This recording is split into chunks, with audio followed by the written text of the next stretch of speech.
one would have imagined that the archaeological excavation of a mysterious ruin would trigger an ancient seal, and in turn, it became a catastrophe for all humanity.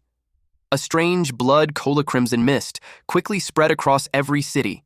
Humans caught within the blood mist couldn't withstand the mutation, going mad before dying violently. Yet, most other living creatures transformed into terrifying creatures with bizarre abilities. They were described as aberrations. Wherever these aberrations went, they left cities in ruins. Fear spread like plague, missiles were released. And it hit the city, dust and smoke-covered area. One guy looking like a zombie with an aberration-like claw hand looked for Xiaojue. Some wolf aberrations faced him, but he continued to look for her. He clawed at the wolf aberrations. After that, he looked tired and unstable. He stepped on the ruins, still searching for Xiaojue. He walked like a zombie. Until he saw a doll. He hurriedly approached it while thinking of Xiaojue. He was about to take the doll using his claw-like hand, but he stopped and changed it back to his regular hand before grabbing the doll. And then tears fell from his eyes. He desperately wanted to know where she was. 3 days ago. Reports came in about a crimson mist appearing in multiple areas. The public were advised not to panic and to stay indoors as much as possible. Meanwhile, there's this family on a car ride. The son and daughter were sleeping in the back seat. The military personnel banged on their car while ordering them to move the car immediately. The mother was in the passenger seat while the father drove. He expressed his disbelief in the politicians. The daughter expressed to her older brother that she's scared. Her brother assured her that it would be fine since they were all with her. While the father complained about involving the army and disguising the event as a natural disaster. The son noticed the huge commotion outside. He got curious about what the crimson mist was. Then it was followed by a loud explosion. It surprised them. Immediately he covered her sister and told her to get down. A car fell on top of their car. The son asked his parents if they're all right. The father admitted that his leg was stuck while the mother was coughing. She asked what happened. A loud sound had caught their attention. Fear washed over their faces. They saw people running away from an aberration. Immediately, the father told them to get out of the car. The son kicked the door open and climbed out. He tried to open her mother's door, but it was stuck. She told him to just take his sister and go. But he wanted to get them out. His sister trembled at the sight of the aberration approaching a man. That man screamed for help loudly. Seeing how near the aberration was, their mother urged him to go at once. His father reminded him that he's the big brother, so he had to be responsible for her. They left Xiaojue, his sister, in his care. Then an explosion blasted them away. The aberration had jumped towards their car. Xue screamed for their mom and dad.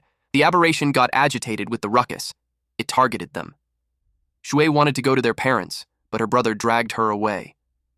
The whole area was in chaos. The flying aberration took the military aircraft down. They ran as fast as they could. On the way, they noticed how the animals and the people went insane. The big brother questioned what on earth was happening. Crimson mist covered the area while the wolf-like aberration went on a hunt. The siblings hid behind a shelf. The brother peeked and saw the wolf walking away. He was relieved that it was finally gone, but his sister suddenly felt strange. She cradled her head. He asked her what was wrong. She admitted that she doesn't feel well. The brother saw their faces in the mirror and there were lines forming on it. He suspected it was because they inhaled too much of the crimson mist. He took out some supplies on the shelf and dampened the cloth with water. Then he covered his sister's nose and mouth using that. But in that moment, he felt a pang of pain. He felt so hot, and something was forcing its way out of its body, and he couldn't stop it. Zhu asked him what was wrong, but he lied that he's fine. He tried to control his trembling hand. The roaming wolf-like aberration sensed them. He yelled, "Stop at his body," scaring her sister. Then the aberration spotted them. Immediately they ran and it chased after them. They left the supermarket and was blocked with a winged aberration. They were surrounded. He held his sister tightly while comforting her not to be scared. Then the winged aberration flapped its wings while roaring loudly. Several more aberrations approached them. There was even this red dragon-like monster above them. The brother thought that they're really going to die. Also, before we proceed, this guy will be our MC, so be sure to wait for his OP plot armor. The brother dragged her sister to go back inside. Because it was more dangerous outside, he grabbed a stick while saying that it was their only shot. He charged at the wolf aberration and broke the stick instead. Then the wolf aberration attempted to eat him. He crashed on the ground while trying to stop its mouth from closing. It stopped when suddenly it was hit by an arrow on the eye. Zhu helped him using the crossbow that she found. But then, the wolf aberration attacked her instead. Her brother yelled at her to run. She did. Her brother told her not to look back. Meanwhile, the brother coughed blood and was in excruciating pain. It happened during a really bad time. Shui tripped and fell while the wolf aberration was just behind her. The brother gripped the wall to help himself up, and suddenly a bright red light shot up to the sky. The debris fell on the wolf, and the brother pinned it down on the ground. Then he stabbed it using rebar steel. He stabbed it over and over while telling it to go to hell. Shui saw this and got worried for his brother. She immediately hugged him to make him stop. She had no clue what was wrong with him. She assured him that she's fine so he could stop. Concurrently, her brother remembers their parents telling them to run. They left Shui in his care. While his father assured him that he would take care of his mother, he was told to take care of Shu and survive. Then he heard Shu calling out to him. He regained his senses and saw her sister hugging him. He apologized for making her worry. She asked if he's fine now. He was to reply that he's fine, but he saw a winged aberration through the glass approaching Sui. He immediately grabbed her to evade the attack. The winged aberration turned its attention to them. He hit it with a rebar. To make it go away, his attack sent the bird flying away. Then he told Shui to hide while he dealt with it. Shui got worried that he'd go alone. The big bird aberration had its eyes on them, so he had to lead it away. But Shui didn't want him to go. She was scared that he'd lose control again. He assured her that it won't happen this time, and requested her to wait there and he'll be right back. She made him promise that he'll come back safe and sound. He promised her that. Then he stepped out. He had this theory that hunting aberrations and absorbing the red energy from them would make him stronger. So he expected the energy from the big bird to be greater. So as long as he took it down, he would have enough power to protect his family. He yelled at it to die. The big aberration watched him, but the wolves attacked instead. It was like he's not even worth its time. He hit the wolves with the rebar as he made its way to the aberration. His attacks were powerful, but the wolves worked together. After he hit one in front, a wolf from behind bit his arm. It made him furious and his hands transformed into claws. He hit those wolves with those claw-like hands. He was elated with the power that he's feeling. An aircraft flying above them caught the big aberration's attention. He got confused when it flew. This man regained his senses and wondered what happened to him. A missile was fired in his direction. And at that moment, Shui came out and asked if he's okay. He panicked as he yelled at her not to come out. Then the missile exploded. The aircraft saw some survivors, so it landed to check them out. They saw someone infected, so they left him. Instead, they took the girl. Our MC had hazy vision, but he saw his sister being boarded to the aircraft. The military hurried because the aberrations would be back soon. He extended his claw-like hand as the aircraft flew away. Then he lost consciousness. Shui was teary-eyed when she called out to his brother. She was burning while she asked why he didn't save her. He extended his claw-like hand to her, but she was gone, and that jerked him awake. He had the same dream again. It had been half a year, and he was still searching for her. He was just glad that he wasn't exposed when he was asleep. He walked out of the building with a machine gun in his hand. When Zue was taken by those people, he searched every local shelter. But there was no sign of her. To find her sister, he joined the Border Patrol, the lowest-ranking unit in the army, and became a low-ranking soldier. In a chaotic world like that, only the army has the clearance to gather intel and travel freely. He arrived at Chishi City Border Outpost. He greeted the team captain for the Chishi City Patrol, Jia Jun, and apologized for arriving late. Jun kicked him. He was annoyed that he slacked off again and arrived late for his watch. He climbed a tall ladder while he heard someone say to him that when the big shots arrived, they could finally be clocked out. Then Jun warned him that if he screwed up, he'd make his life a living hell. Half a year ago, the Crimson Mist erupted. Most cities fell to ruin and became habitats for the aberrations. Along with the Crimson Mist, a mysterious Crimson Spire also appeared. The surviving humans can only eke out a living on the borderlands, far from the Spire and the Crimson Mist. As he watched the fallen city from a tall area, it made him wonder if the big aberration was still over there. Jun said that the special response unit was there, so they just needed to go through the motions. And even if they can't hold the line, a bunch of grunts like them couldn't do anything about it either. They were talking about the famous Special Response Unit, so the man asked him why he thought they would fall, when the unit had been crushing aberrations all the way there. Meanwhile, our MC sat there on the cliff, while still hating the smell of the crimson mist. The fog brings out a creature's primal bloodlust and makes them turn to each other. Then he saw the crimson mist parting. He realized something was charging towards them. A soldier also noticed that something was wrong, so they pointed it at the captain. The captain scolded him for making a fuss. Then they saw the crimson mist surging towards them, and the Special Response Unit was running towards them. They asked what in the world happened, but those men yelled at them to get back. The captain ordered everyone to fall back. The men from the special unit got engulfed by the crimson mist. Then the captain screamed out loud as his clothing got stuck. A dragon-like aberration had its talons on his hood. He thought it was the end for him. Our MC heard their screams from the cliff. He immediately jumped down. He landed on the aberration and crushed it. The other one turned its attention to the commotion. His hands transformed again. The other aberration attempted to eat him, but he ripped its head from the body. Then he absorbed a red energy from it. After absorbing that, he felt a little stronger. He got intrigued on what would happen if he absorbed a few more. 6 aberrations surrounded him, so his expectations got higher. But before he could do anything, those aberrations were hit by a powerful laser energy.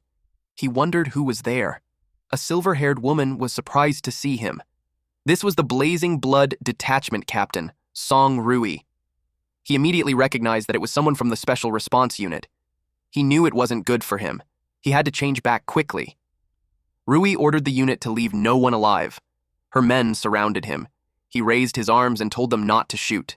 He explained that he was Private Yahello of the patrol team. At 12 o'clock, the men fired. Their target was the aberration behind him. The Special Response Unit team confirmed that the target had been eliminated. Rui stepped forward and asked him where his weapon was. He knew he was screwed.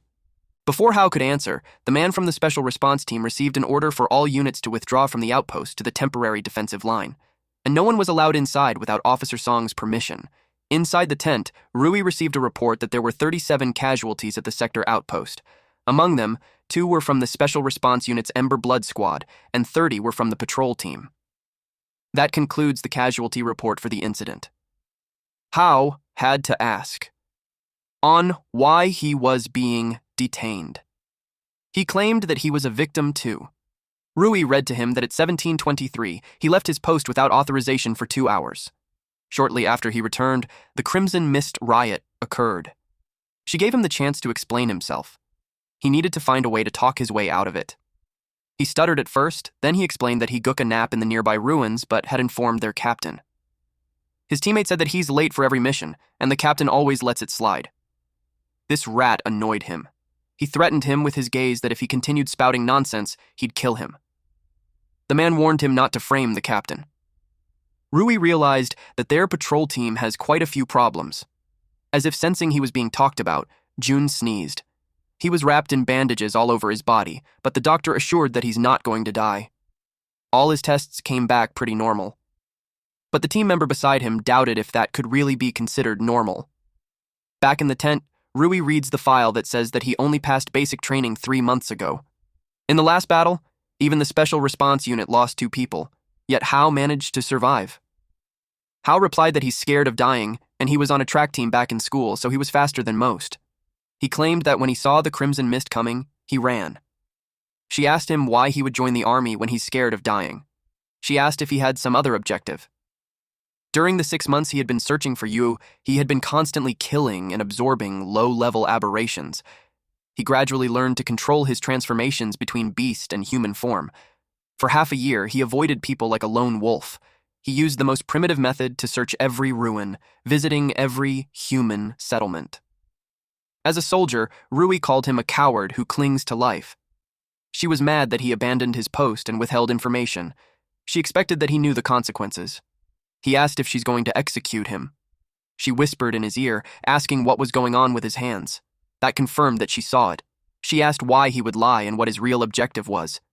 Their conversation got interrupted when the ground shook. She thought it was an earthquake, but Hao was familiar with that feeling. He stood up and told her to run. It was a horde of aberrations approaching. She was annoyed that he tried to run away while in front of her. It was like she wasn't even there, so she subdued him. The men with her got scared that she's losing it. They told her to go easy, because the ground would collapse, and it did. They fell in a dark area. They were now underground. It was too dark, so Rui ordered the lights on. The man called Hao a walking disaster. Nothing good happens when he's around. He replied that they should complain after making it out alive. The man doubted if they would really be able to go out. They got the light stick on. They saw the area was like a maze dug by an aberration. Rui ordered them to stay calm and check their weapons. Also, to maintain their formation and cover their backs. There was a gust of wind. It caught Hao's attention. The man beside him asked why he glanced there. He replied that he heard wind. The man immediately thought it was a way outside, so he went to check. The man happily reported that there was indeed a breeze. He commended Hao, saying that even if he was a brat, he's a first-class escape artist. He also saw light ahead. He got excited, saying after knowing that there's a path ahead. He didn't notice that an aberration was creeping behind him. Rui yelled at him to get down. She fired and beheaded the monster. The green fluid almost hit him. The fluid from these beetles was corrosive. Then she scolded the man, telling him not to act without her orders. She recognized that Hao was avoiding risks. She told him that once they get out, he must explain everything. Hao wondered what she's planning. She knew his secret and hasn't called him out on it yet. Then they heard a sound. They could tell something was coming. It was a horde of aberrations. Those bugs came out of the holes. They were really in deep trouble. Those bugs crept towards them. They fired at it as they fled. But Hao sensed something. Rui saw him and yelled at him not to stop and keep running, but he noticed that the swarm had stopped. The other men saw something ahead. It was such a large aberration. They called it a dominator class, and it had absorbed the crimson mist, and it converted the crimson mist into energy. Hao told them to pay attention because that thing was dangerous. Rui fired at it. At the same time, it unleashed the energy. It got hit. But when Rui saw the incoming energy, she froze. Fortunately, our boy blocked the attack with his transformed hand. She was surprised. He told her that when they make it out there alive, he would explain everything properly to her. He made his other hand transform too. She was worried because even her attack had no effect. She wondered if he truly had a way. She told him to be careful. He replied yes. Then he charged at it. This Dominator class aberration reminded him of the previous aberration. The monster had rankings: Scout class, Hound class, Dominator class, Colossus class, and Catastrophe class. He got curious how much stronger he could become once he had absorbed it. After his attack, he realized how tough it was. If it was a normal beast, it would have been torn to pieces already. Its massive body was an oversized armored war vehicle. He assumed that it must have devoured quite a few of his kind. It attacked him, but he got away. He even commented that it was too slow. He was curious if it placed all its enhancement into defense, but it was nothing but a moving target. The other two men fired at it, but they couldn't believe it. The guy who always ran faster than anyone else. The one who is most afraid of death. It made them question who Yan Hao truly was. Rui replied that he was an experimental subject secretly developed by the Special Unit United Government for fighting alien beasts. They couldn't believe that it was a guy who took 3 months just to pass basic training. The one who runs faster than anyone at the first sign of danger would be an anti-beast combat experiment. They asked Rui if she already knew about it. She replied that she only confirmed it when he blocked the beast's attack for her earlier. The other man was silent. He was the Crimson Blood Expedition Squad Deputy Officer, Lin Yongji. He doubted if the special unit really had such experimental subjects. Or it could be that his captain, Rui, was hiding something.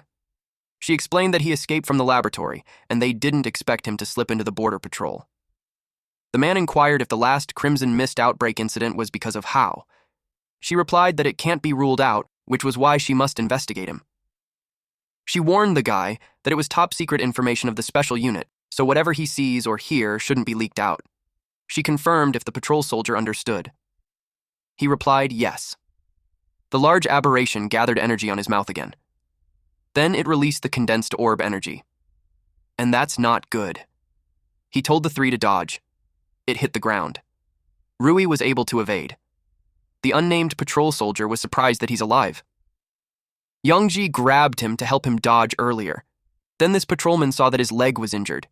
Yongji assured him that he wouldn't die. He couldn't believe that a man from a special operations unit would do that for a lowly person, like who was just a mere soldier. Yongji replied that 1 leg in exchange for 1 life was quite a bargain, but the patrolman was worried because his mission was to target a beast, and he just lost an important combat ability for him. He clarified that he didn't become a soldier just to kill those damned beasts. He exists to protect. And as humanity's final shield, he would never abandon anyone. It made the patrolman speechless. Meanwhile, Hao was thrown by the monster. The Crimson Mist's energy had been depleted. He could no longer maintain a single arm transformation. He was up against a Dominator-class Steel Shield Thorn Bug. Now he learned how troublesome this Dominator class was. The Dominator-class Steel Shield Thorn Bug roared loudly. It targeted Hao, but it got hit on the side. It was from Rui. She yelled at Hao that he can't die yet. There were still so many things he had to explain. The Dominator-class Steel Shield Thorn Bug laughed. Rui noticed it. Then she saw the Crimson Mist surging out from the cave. The interconnected tunnels let it easily transfer the Crimson Mist from other places. And because of that, the bug could replenish its energy. She saw its wound starting to heal. If that goes on, it will return to its peak state again. She realized that the sudden Crimson Mist eruption at the outpost before was its doing. She knew they couldn't kill it, so she suggested running while they could. But he refused to. He wanted to kill it. Summoning the red mist had also replenished him. Now that it can't move recklessly, it was their best chance to attack. But if they fail, he would die there. He wandered the gates of hell a lot of times, and one more time doesn't matter. She agreed with him and took the only chance they had. She planned to unleash all of her power to blast open its head armor. Then Hao will take the chance to destroy its brain completely. It was the only way they could defeat it. She opened fire. At the same time, Hao went towards the monster.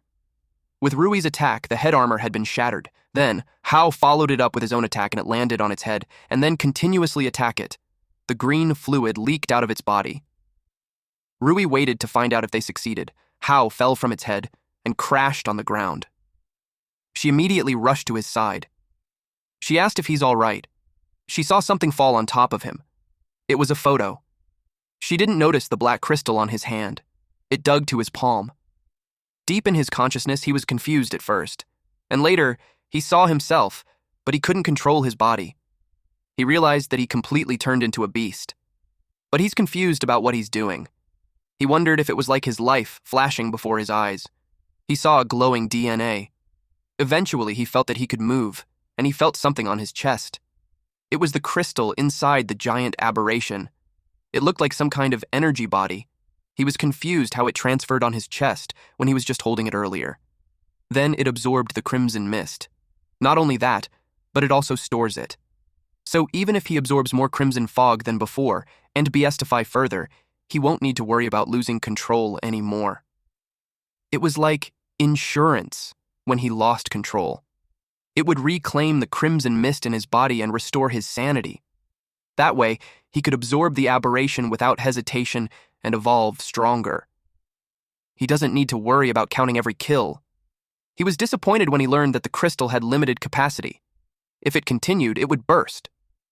Then he remembered something.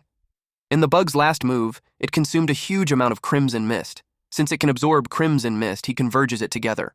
Meanwhile, his body was placed in a hospital bed. The Crimson Fog leaked out from his chest. Eventually, he opened his eyes. Then he gathered the Crimson Fog in his palm. At that moment, Rui entered and saw him. She panicked and asked what he's doing. He yelled at her to get out of the way. Then the energy burst with such force that it erupted outward. 5 minutes ago. The patrolman reported to Rui about Yongji's leg. She replied that he was a soldier and was prepared for it, so there was no need for him to blame himself. Rui entered the hospital room. Yongji asked her what was the deal about Hao since he had never heard of the special unit having test subjects. She replied that it was a top-secret case. She took his tablet and advised him to focus on his recovery and not to concern himself with anything else. Also, she had informed him that she had requested a transfer for him to the logistics department at the headquarters, so from then on, he could get some proper rest. He replied that he will report the matter truthfully to her father, Chief Staff Song Lian. He trusted that he would make his own judgment. It made her furious and reminded her who his superior officer was. From then on, his communication privileges were frozen. He also wasn't allowed to go anywhere. After that, she went straight to Hao in Ward 314. They've arrived in his room. She ordered the patrolman to guard at the door. No one was allowed to enter without her command. And when she opened the door, Hao had a concentrated energy on his hand. He was extremely surprised to see her.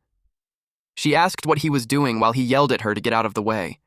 He could no longer control the energy, and it was unleashed. She ducked to evade it. The powerful force of the energy also made the patrolman outside fall. It passed through 3 buildings, the last one being split in half. From the window, Yongji saw that the abandoned building was pierced through. He wondered if Hao did that. If so, he wondered how long Rui could hide the whole situation. The patrolman trembled in fear as he also complained about being the unlucky one. He called for help since he didn't want to die. Rui recognized that it was the bug's move from before. It made her curious why Hao could use an aberration's abilities directly without beastification armor. She reminded him that he owes her a few explanations. They went to the hospital rooftop and discussed it. She learned about him and summarized that not only can he absorb an aberration's beast core, but he can also learn its abilities. He added that it wasn't just that because he could also absorb and store more crimson mist, and that the crystals were able to self-repair. She smiled as he commented that he had a lot of features. He admits to having obtained their strength and abilities, but he also worries that he's slowly becoming one of them. It made him question if someone like him could still be considered a real human. He asked her what she sees him as. She replied that he's one of a kind, and being a human or monster would depend on how he uses his power. She also knew his power was both a disaster and a weapon. She gave him 2 options. Either he joins the Blazing Blood and becomes a reserve soldier in her squad, or be classified as a threat and be eliminated just like the aberrations. He asked about the elimination. Then she admitted that the troops in the city don't have the ability to do that, even her. But also thinking that he could take the special unit alone was far too arrogant. She persuaded him that joining her squad has its benefits, status, intel, and resources, and she would handle any trouble that would come his way. He was amused that she's willing to take on a dangerous element like him that she just met and whose power was out of control. He could tell the price was high, and for her to go through all that trouble to recruit, he knew she must have some other objective. She could tell he was smart. Then she admitted that there's a reason why she needs him. She assured him that they aren't enemies. And then she suggested to think of it as a transaction. He was surprised when she revealed a photo of him with his sister. Then she warned him not to underestimate her. If she wanted to investigate his past, it would be a child's play for her. Then she told him that if he joins Blazing Blood, she would use their highest level intelligence network and every resource at her disposal to help him find his sister. Hao knew to himself that there's a limit to what he can do searching blindly on his own. And just as she said, a higher rank and status in the military, he'd be able to investigate more places and it would be easier to move around. He accepted the deal, but he suggested that since she needs him so much, she should give him an increase in pay. He admitted that all his previous salary had been spent when he looked for his sister. As the captain of the Blazing Blood, she approved him as a Blazing Blood reserve soldier with salary and benefits at the highest standard. Then she instructed him to get the hell out and do the paperwork. He followed the order. He headed to the patrol team to handle the transfer at once. But before he left, she remembered something. She paid for the damages he did in the hospital, so she would be deducting it from his salary. Then she thought of her uncle and became even more determined to save him. Hao couldn't believe he had to pay for it after all. Rui had a feeling that he holds the key to turning an aberration back into human. A few days later at Chishi City Patrol Team Garrison Building, Hao learned that the other patrolman was going to the Special Response Unit too. The patrolman boasted that the captain and Deputy Yongji thought highly of him. Although he joined the logistics department, he was confident that they could work together. Hao doesn't even remember the guy's name. He hadn't really paid much attention before. Suddenly, the man saw Captain Jun, and he was okay now. Hao turned to him. Jun's right arm and left leg were broken. The big muscular guy could remember how he slapped him for a mute woman, and now Jun was acting like a stray dog begging their city defense team for his squad member's pension. Then he kicked the injured Jun. He was the Chishi City Defense Team Captain Zhang Shi. The patrolman with Hao got angry and charged at them, but he was subdued by 2 men. He yelled at them to let go of the captain. Shi grabbed Jun's jaw, spat at him, and told him to get on his knees and lick the mud off his shoes, or else he'd break the kid's arm and give it to him as a crutch. Jun grits his teeth. He was about to get on his knees, but Hao lifted him and told him that there's no need to kneel. He was surprised to see Hao. Hao acknowledged that he helped him a lot before, and this time it was his turn to repay the favor. He announced his presence and warned that if anyone dared to touch a single hair on the captain's head, he'd break their bones and burn them for firewood. It angered everyone. They all charged at him while saying that he's courting death. Hao evaded them. He kicked the first one, elbowed the second guy, kicked the third guy on the knee, and punched the fourth one on the gut. The last man crashed on the wall. In an instant, all four were down. Then the guy behind Shai yelled that their captain was an E-rank warrior. They told him that he would be dead for attacking them. Deep inside, Shi was surprised that he took his men down in just 4 seconds. It made him wonder how he's so fast. Shi pointed the gun at Hao. He couldn't believe that trash from the patrol team dared to oppose the city guard. He fired 3 bullets at him. Then Hao grabbed the gun while telling him the speed at which he fired. It was too slow. Then Hao crushed the gun in his hands. He told him that his speed wasn't even a percent of Rui's. Shi became furious and took out a dagger. But Hao grabbed his hand. He threw the weapon and grabbed Shar by the neck. He remembered that the guy wanted the captain to kneel. He tightened his grip, which made Shai panicked. Hao glared at him and told him it was his turn. Then he smacked the shit out of this guy down into the ground, and that left him unconscious with his mouth frothing. The other men couldn't believe that he dodged a bullet and crushed a standard issue pistol with his bare hands. Deep inside, Hao realized that the physical strength enhanced by the Beast Core was beyond his expectations. The members of the defense team called him a monster, then they ran away. He picked up the crutch. Then the patrolman approached him and told him that he's like a god of war. He asked if he's okay. He replied that his body could take the beating. Hao gave the crutch to Jun. He thanked him. But Hao replied that he had nothing to thank him for, since he had always taken care of him. Standing up for him was the only thing he could do. But Jun became worried that the city defense team would come looking for trouble with him. The patrolman told him that he had nothing to worry about, because Hao and him became members of the Special Response Unit, so the city defense team wouldn't dare do anything to them. That night, at Chishi City, Special Response Unit, temporary base. Rui asked if all the handover paperwork was done. He replied yes. Then she informed him that she sent his application to join the team to headquarters, and the headquarters had approved it. He was impressed at how efficient they were. He asked if it means that he became an official member. She told him not to be hasty because the next step was the real step. He must depart immediately for the headquarters in Hucheng to participate in the entry assessment for the Special Response Unit's Combat Division. She believed that with his strength, passing won't be a problem. He was confident that he would even set a new record. At Hucheng, the armored vehicle made its way. Rui informed Hao that Hucheng was the capital of the special unit. Blazing Blood's headquarters were there too. Hao heard that the minimum rank for an official Blazing Blood member was a D-rank warrior. He asked how those ranks were determined. He pointed at the unnamed patrolman beside him and said that he was weak, so he couldn't believe that he's taking Blazing Blood's assessment. The unnamed patrolman replied that he could take a beating. Rui clarified that he's joining the logistics team, not the combat team, so he doesn't need to take the combat assessment. The unnamed patrolman informed him that the logistics team fights right alongside the combat team, so later on, Hao might have to rely on him. Since they had a lot of time while on the way, Rui wanted to sink some intel. She explained that people like her who can use some special abilities were collectively known as warriors. A warrior's combat power was divided into 6 ranks: A, B, C, D, and E. The Special Response Unit headquarters has a special rating system. The basics they look at are physical strength and stamina, and as for aberrations, they're classified from weakest to strongest.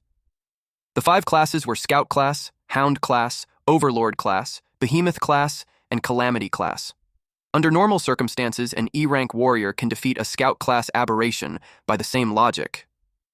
D-rank warriors could handle Hound class aberration. C-rank and B-rank warriors could manage against Overlord class aberration, and an A-rank warrior could handle a Behemoth class aberration, and only the S-rank warrior could handle a Calamity class aberration. In addition to that, the affinity with a Beast Core also affects the rank. Hao asked about the Beast Core affinity. She explained that in the recent world, only aberrations that mutated from the Crimson Mist have special abilities. Human warriors, on the other hand, could only awaken special abilities by attuning to an aberration's Beast Core through Beast Core armament. So things like his physical condition, talent, and even luck all affect his Beast Core affinity. The better his affinity, the higher the quality and number of abilities he can awaken. If he can't attune to a Beast Core, the highest rank he can achieve is E-rank. The military truck had stopped. A member of the city defense team informed them that the street was closed due to traffic. They were advised to take a detour. They couldn't believe that these men dared to block the Special Response Unit. The city defense reasoned that they're also on official business, so they had no choice. A white car with a green intertwined vine logo passed by. Rui saw it and wondered what a big shot from the Green Vine group was doing there. She could tell something was not right.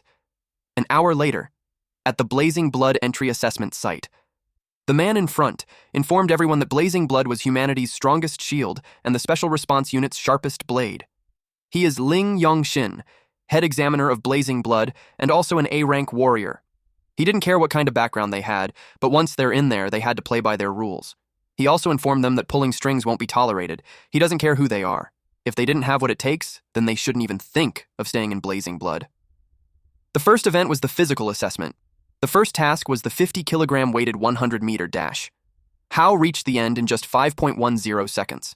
Next was the electromagnetic force-weighted dumbbell. Hao surprised everyone when he lifted the 100-kilogram. After that was the striking power test, which came out too easy for him.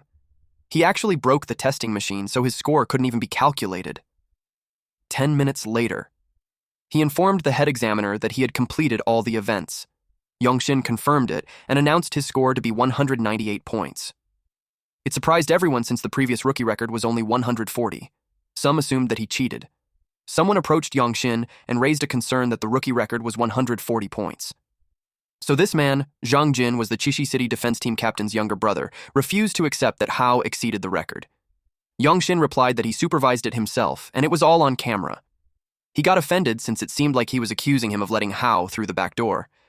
Jin replied that he wouldn't dare, though he was curious. He asked Hao if he's from the Chishi City patrol team. Hao was confused, but he replied yes. Then he told him that he just wanted to say hello, since they're from the same hometown. But deep inside, he planned something sinister for the kid. He wanted revenge for his older brother who was humiliated. Hao was intrigued when he mentioned that they were from the same hometown. Yongxin informed him that the guy was Jin, one of those rich kids from the Chishi City defense team. He asked if he knew him, but he didn't. But after learning that he's from the Chishi defense team, he realized that the whole city defense team crowd was rotten to the core. Later on, Yongxin announced the result of the physical test. In 30th place was Zhang San with 89 points, and so on. Then the third place was taken by Zhang Jin with 123 points. Second place was Jin Ying with 135 points, and the first place was Hao with 198 points. A blonde woman looked delighted. She came to take the assessment for fun, but she couldn't believe that there would be such a strong rookie. She got excited to study him closely. This person was Jin Ying, a senior researcher in the Technical Intelligence Bureau, in the single dorm room. Jin was talking to someone through the tablet. He felt bad that he hadn't gotten first place. He complained that two monsters showed up out of nowhere, but the person on the line told him that if his brother wasn't a dog for the Green Vine group, he wouldn't even qualify for the assessment. They reminded him that he only had one chance, so he better not screw it up. He was determined to get into Blazing Blood for his brother. At the Beast Corps testing station, Yongxin assured them that the test wasn't complicated. They just had to put on the wrist guard and place the Beast Core on it to begin the test. Anyone with a Beast Core affinity below 40% would be eliminated immediately. He explained the Beast Core, just in case there's someone who doesn't know it yet. Only Hound class or higher aberrations can produce a Beast Core. The stronger the aberration, the higher the quality of the Beast Core it produces. By socketing a Beast Core into an aberration armament, a warrior can use special abilities just like an aberration. Black quality Beast Core was commonly found in Hound class and Overlord class. The quality goes up from black, rust red, blood red, pink, and the highest was the gold. Everyone has a different affinity for Beast Cores and will awaken abilities of different attributes based on that affinity and their own innate talent. They could be elemental, power, or support control. The wrist guard was the lowest grade of aberration armament. It can only test their own affinity, and it won't grant them any abilities. Once they officially join the Blazing Blood Combat Division, they would be given better Beast Cores and aberration armaments. Then he announced the beginning of the Beast Core affinity test. The first one was a D rank with an affinity of 39%.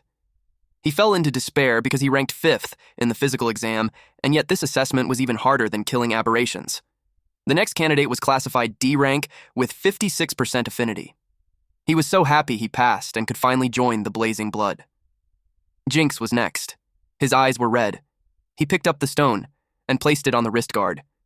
Then he ordered it to obey him. Then it showed his score. D rank with 605 affinity. Everyone was shocked because the strongest rookie last year only got 56%. He could be the strongest one for that year. Jin claimed they're a bunch of trash and he's the strongest one in there. Hao watched his confident ass get down from the stage when Ying approached him. She asked if he's from Chishi City. She was curious why she never heard someone as strong as him before. She told him that she's a know-it-all at the technical bureau, so it was a surprise that he managed to stay off her radar, which made him impressed. Then she deduced that the abnormal fluctuation in the Crimson Mist's concentration in Chishi City a few days ago had something to do with him. He tried to play dumb. She told him that it's fine even if he won't admit it. She just wanted to express to him how interested she was with him.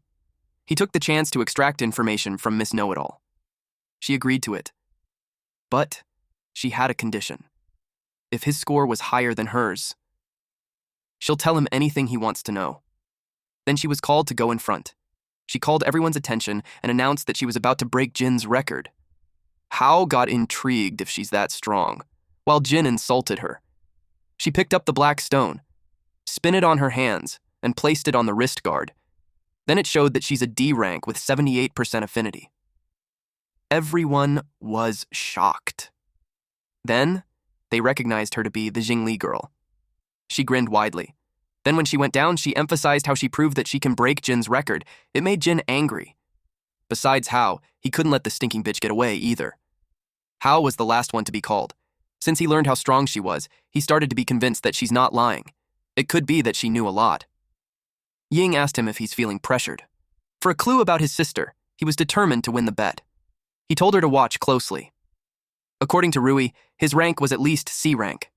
The quality of the beast core was black, just like the one he absorbed. It made him curious what his affinity rate was going to be. He placed the stone on the wrist guard and got prepared to see how much potential he had. He expected C rank. He could imagine everyone's jaw dropping in shock because it was the level of a squad leader. But the system showed an error. A result like that had never happened before. It revealed 0%. Jin laughed loudly at him. It was hilarious that even the beast cores rejected him. Hao pouted. Then he saw his wrist guard. It emitted crimson mist. His body was forcefully devouring the beast core. Ying couldn't believe he got 0%. The worst anyone had before was at 1%. She had to record it. She knew the old man would be happy with it. Jin had a devilish grin seeing that beast core. He reported that Hao stole the beast core. Immediately, Youngshin instructed Hao to raise his hand so he could see the wrist guard and the beast core. It was gone. He asked where it was. He demanded an explanation. Hao replied that he doesn't know either. He felt awkward. He had to make up a reason at once, or he definitely turned into a lab rat. He took a gamble. He disguised his bestialization as an ability activated by the beast core. He showed them his claw-like hands. Jin was shocked. He wondered what that was. Immediately, Youngshin drew out his weapons and alerted all units. He told the participants to fall back, while Ying got excited at the sight of bestialization. Jin wondered if the guy was infected. Again, Youngshin told them to get back. He was determined to deal with him at once. Ying called Hao to ask if he could hear her. He asked her what. Youngshin was slightly caught off guard that he hasn't lost his mind. Hao nonchalantly replied that it was the beast core's ability, that it suddenly drilled into him, and then that happened. Ying was glad. He didn't go berserk, so it must have been a transformation ability. She got excited because it was the first time it happened. Youngshin told him that he hit the jackpot. Recovering on his own after transforming was unheard of. It was such a rare ability. It made Hao curious who Ying truly was because she knew so much. She smiled and replied that she's the one who knows everything. Youngshin revealed that she's a blazing candidate for the term, and also a senior researcher at the Technical Intelligence Bureau. Her father, Major General Jin An-cheng, was in charge of the entire Technology Research and Development Department. She got annoyed that he leaked the secrets and completely ruined her mysterious aura. Youngshin ended the conversation there and asked Hao to hand over the beast core. He was in a pinch. He admitted that it's not because he didn't want to hand it over, but the thing had latched onto his body and won't leave. Jin heard that. He immediately thought to report that to the Green Vine people. It made Hao the perfect test subject. At the radiology room, Hao was scanned by a machine. The researchers couldn't believe that a beast core grew on a person's body, and since the beast core had fused with his body, it can't easily be removed. They asked Director Jin what he thinks. He replied that it was worth researching. He could tell that there's more secrets there. Major General Jin Ancheng was the deputy director of the Technical Intelligence Bureau. Two men entered and inquired about the situation and the kid's background. He asked if the Blazing Blood still planned to stick with the rules and not accept anyone with less than 40% compatibility. Song Lian, the lieutenant general, chief of the general staff for the Special Response Unit, told him to stop being mysterious and reveal what was going on. Ancheng led the team that developed the testing equipment with Green Vine. He knew better than anyone that it was 0%. Ying told her dad to hurry up and reveal it because the suspense was killing her. She asked what was up with Hao. He revealed that the machine's reading went off the charts. The compatibility was unprecedented. It exceeded the theoretical maximum set at 100%. Lian ordered Yongxin to come with him immediately. Meanwhile, while inside the machine, Hao noticed the beast core turned red from black. He wondered if it was because it absorbed the small beast core. Before, absorbing the Overlord class aberration beast core led him to steal its ability and also activated the crystal core in his body. And now, absorbing a low-level beast core didn't grant him the ability, but the beast core was strengthened. From deep black, it turned to rust red. Total crimson mist storage had increased as well as crimson mist absorption efficiency. It became a dull, dark, reddish-brown like Old Rush with a matte finish and mottled dark impurities.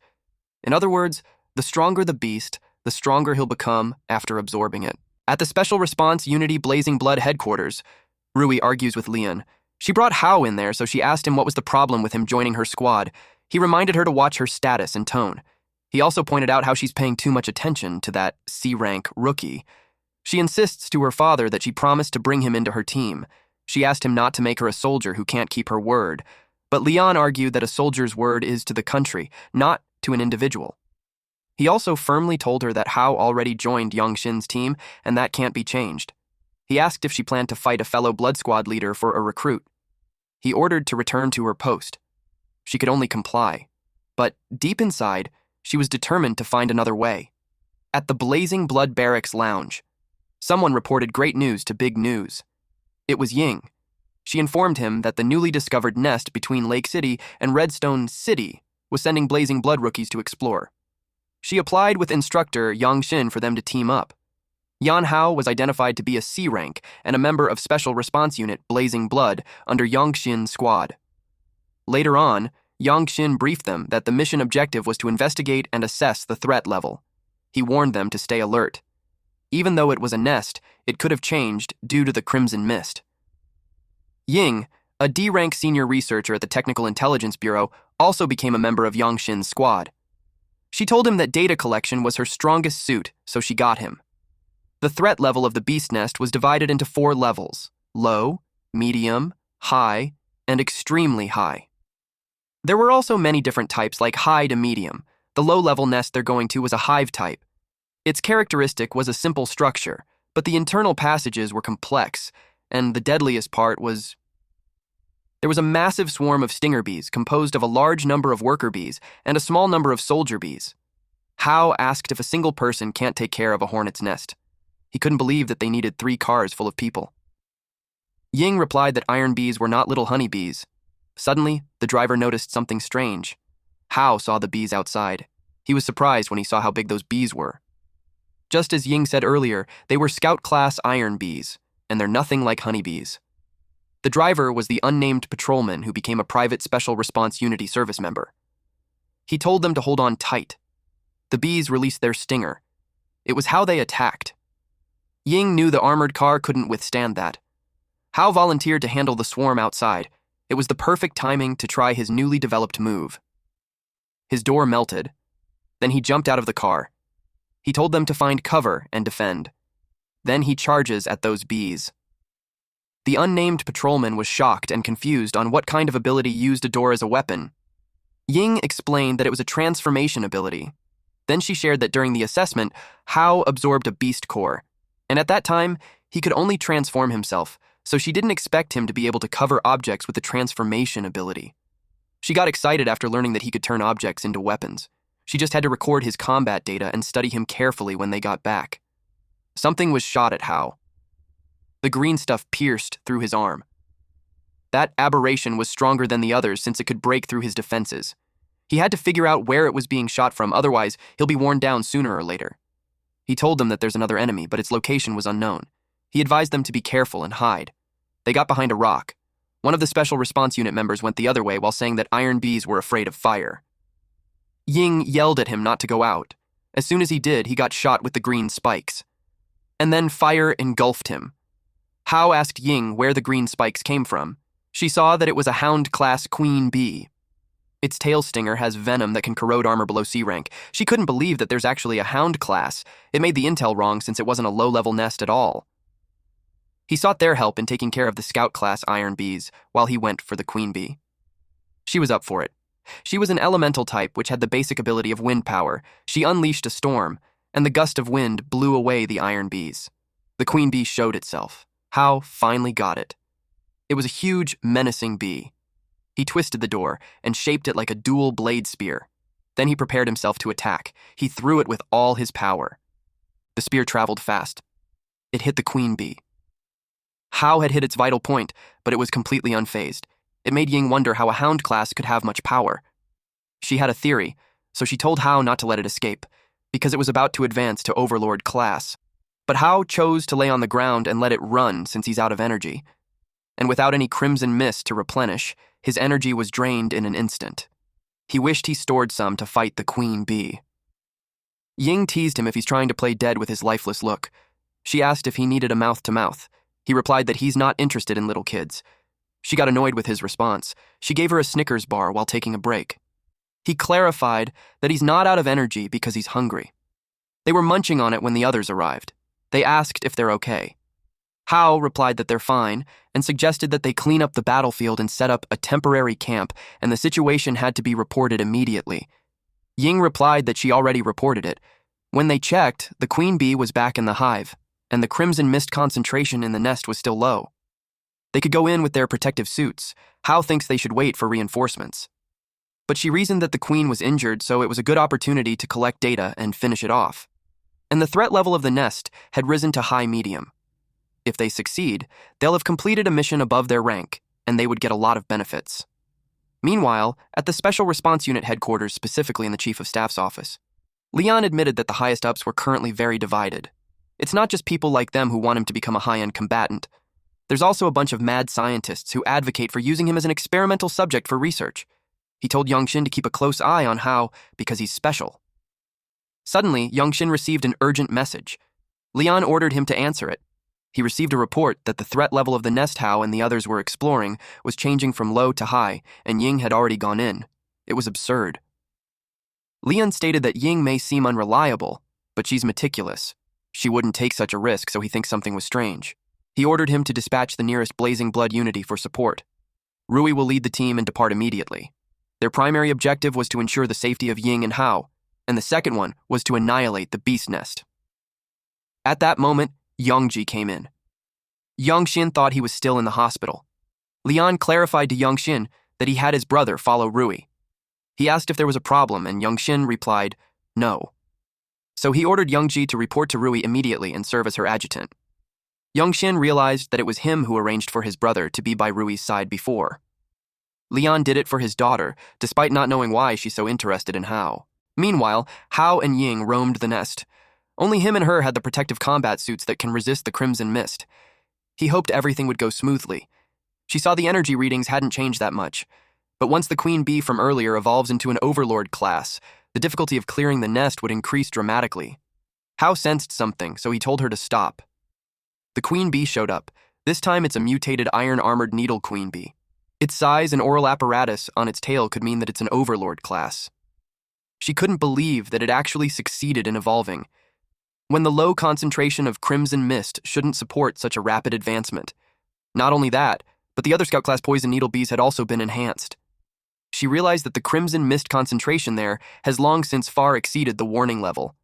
She couldn't understand why the analyzer didn't warn them. She fell on her knees and started coughing. She noticed that the protective suits had been tampered.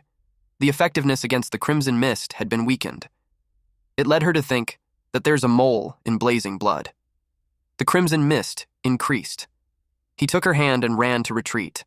But deep inside, he was pleased that the crimson mist was delivered to him just when he was worried about lacking it. But he needed to get Ying to safety first, otherwise he couldn't fight it with peace of mind. A large stone fell in front of them. He told her to hide in there because the spot was concealed and well ventilated. She should be able to hold on for a while. Then she ordered him to contact the headquarters and have the reinforcements prepare protective suits while he held the aberrations off. She assured him to update them with data from inside the nest and the latest situation. Before he leaves, she warned him that if he doesn't come back, she'll chase him to the depths of hell and never let him go. He assured her that he'd definitely be back. The queen bee noticed him. He faced the mutated iron-armored poison needle queen bee, an overlord class, along with several other scout class iron bees. He was glad to have gained enough power to protect the people who were important to him, so this time he made the same promise he did with Shui, which was to not fail. The swarm flew towards him. He only had enough red fog energy left for one shot. He absolutely cannot fail.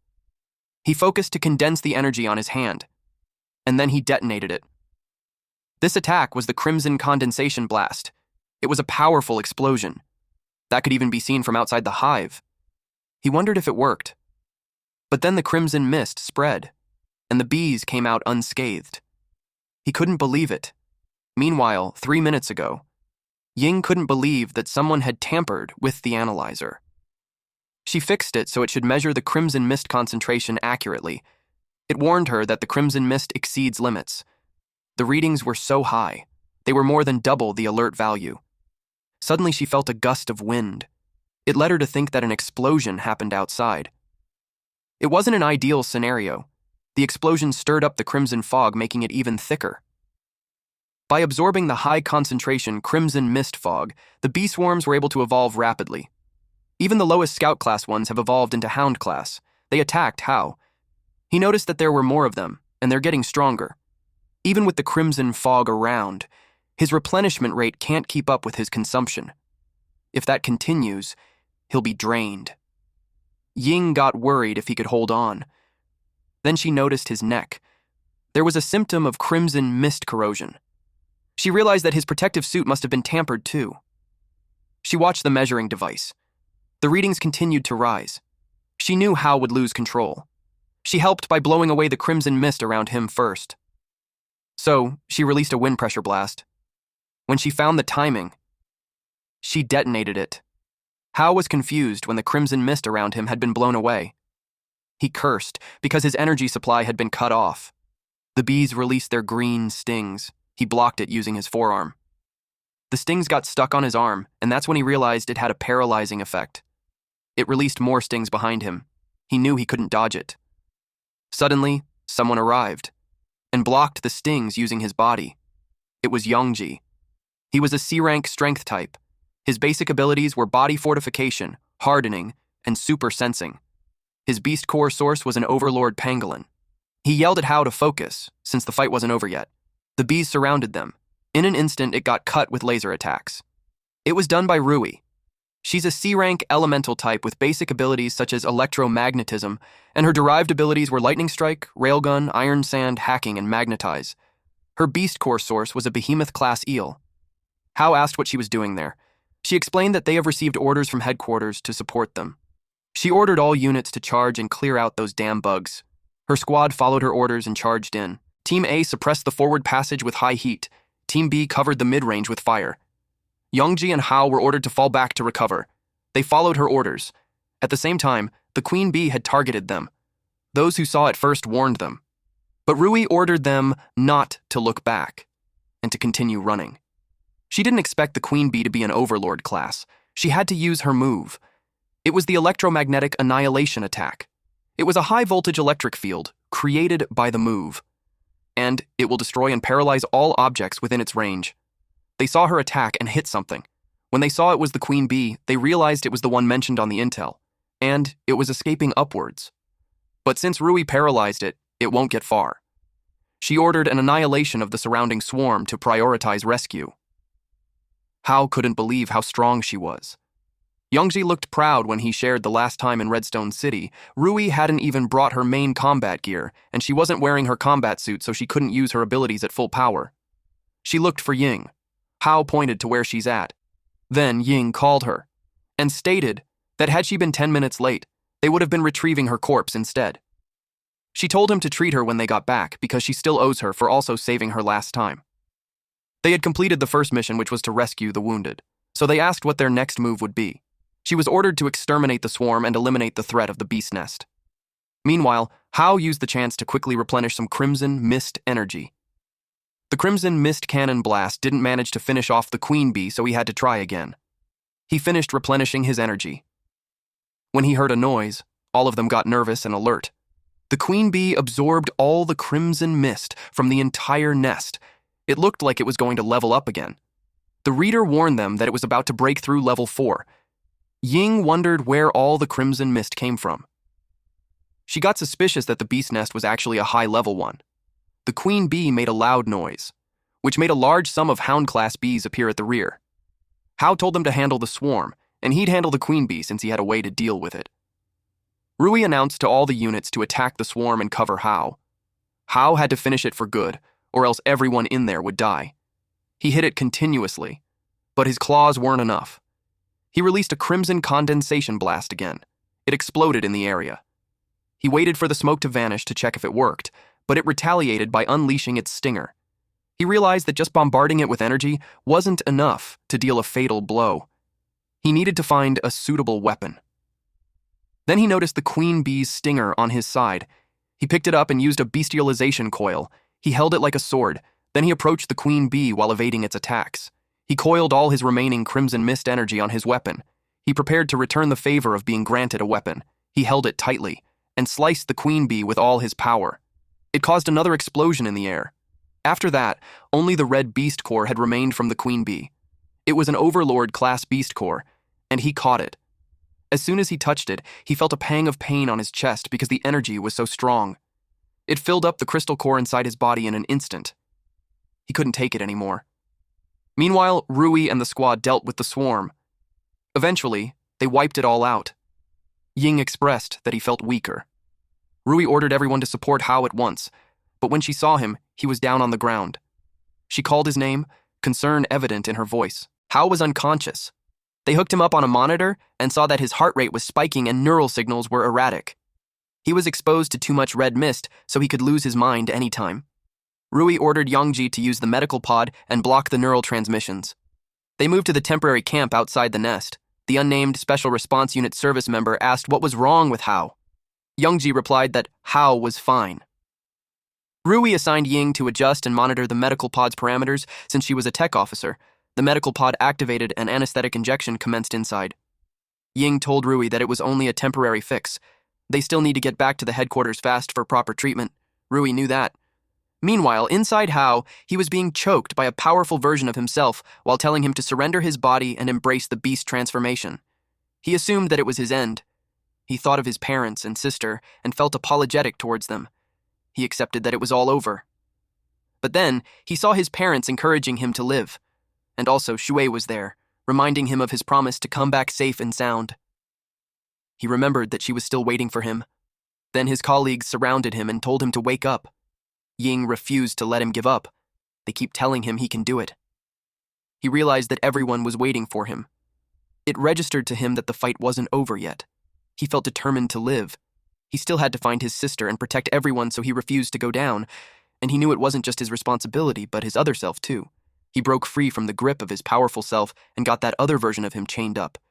He called his other self to go back since everyone was waiting for them. It merged with him. He grasped that there's a price for getting stronger. Every breakthrough was like dancing on the edge of an abyss. His consciousness came back, but he couldn't open his eyes, and his body won't move either. At that moment, the cars were on the move. The sandstorm was so intense that they couldn't see the road at all. It was dangerous to keep driving. Yongji informed Rui that there's an old city ruins 3 kilometers ahead so they could take shelter there. Rui asked Ying for Hao's status. Ying reported that the vitals were stabilized, but he hasn't regained consciousness. After learning that, she ordered Yongji to head for the ruins and to tell the vehicles behind them to follow. They reached the ruins. The 3 military trucks drove inside. Everyone was ordered to disembark and rest. But Rui could sense that something was off about the place. She ordered Ying to scan for environmental structural stability, crimson fog concentration, and heat signatures at once. Then she ordered her men to protect Hao on the pod, because that was also a direct order from the headquarters. Unbeknownst to them, someone watched them from the higher floor, and they were ambushed. Arrows were released towards them. Youngji saw the enemy attack and ordered everyone to take cover. He was hit by an arrow, but he hardened his arm to deflect it. Ying saw that the arrows were coated in bodily fluids of a venomous stinger wasp. Then a huge boulder came falling at them. Rui ordered everyone to spread out. She kicked the pod to get it out of harm's way. Then she got away just before the boulder hit. The debris flew all over the place. Youngji protected Ying using his hardened body. Then those men showed up. They were bandits and had planned to take everything. First, they threw glass bottles. Rui wondered what it was, but when it shattered, it released green gas. She realized it was the fluids of a Dominator-class mutated beast. The gas it produces has paralyzing effect. Then the bandits charged at them. A huge muscular man with an axe targeted Rui, but she skillfully evaded him and kicked him in the groin, and sent the man flying on the opposite wall. But just right after that, she saw something attached to the pod. She fell down as the paralysis took effect on her body. When the bandits had the hook attached, they started pulling. They saw those guys protecting the metal box with their lives, so they assumed that there's treasure inside.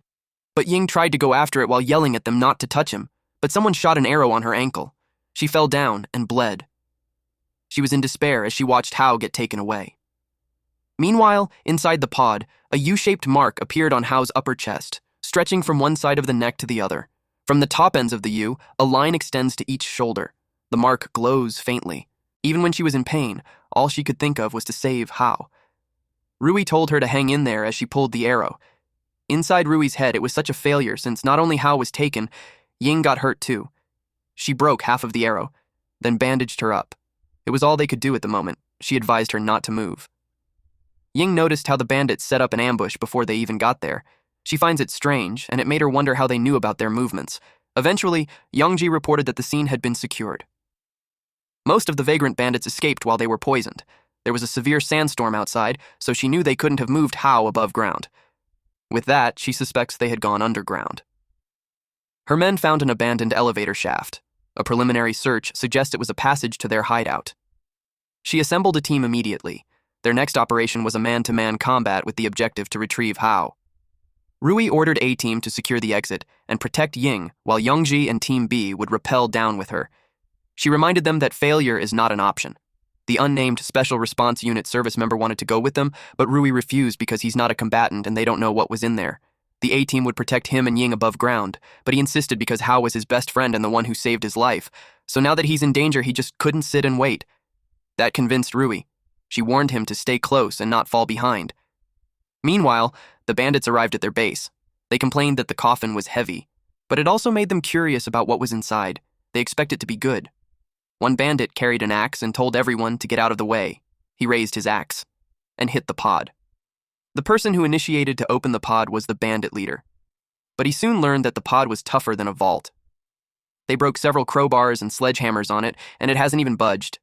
A blonde young guy told them that he could open it, but they had to go down below. The bandit leader dismissed it as nonsense since there was nothing down there but a dead end. And the last 3 who went in never came back. They all laughed and mocked the kid. But the blonde guy insists that he has seen a key that can open it down there. The bandit leader got annoyed and grabbed the kid by the collar. This blonde guy offered him a deal that if he opens it, they would let him go, but if he can't, he can just kill them or do whatever he wants. The bandit leader warned him that if he tries any tricks, he'd slaughter him. Hao heard them and deduced that he ended up in the enemy hideout. After his beast core upgraded, his sensory abilities had been enhanced. Not only could he sense his immediate surroundings and the environment deep underground, but he can also sense the state of his own body. His beast core level was rust red with 67% crimson fog reservers. His evolved abilities in beast form were claws and tangle, and the abilities he acquired were crimson fog bomb and poison gland.